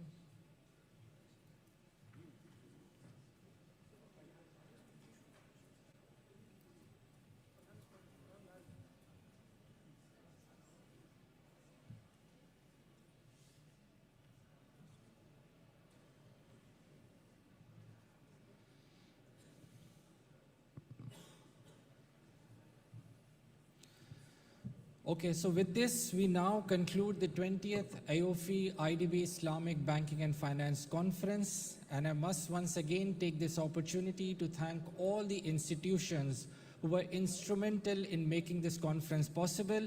I also want to thank Allah subhanahu wa ta'ala for giving us this privilege and this honor to host all of you here. We seek your forgiveness for any shortcomings at our end. We hope to see you next year as well, inshallah, for the 24th AAOIFI Sharia Boards Conference and the 21st AAOIFI IDB Islamic Banking and Finance Conference. We also hope that you're going to stay with us for the ongoing 3rd AAOIFI IDB Capacity Building Week, which is going to recommence from tomorrow till the 7th of November 2025. We would be delighted to have you join us for the lunch as well. And that's it. I think, fi aman Allah.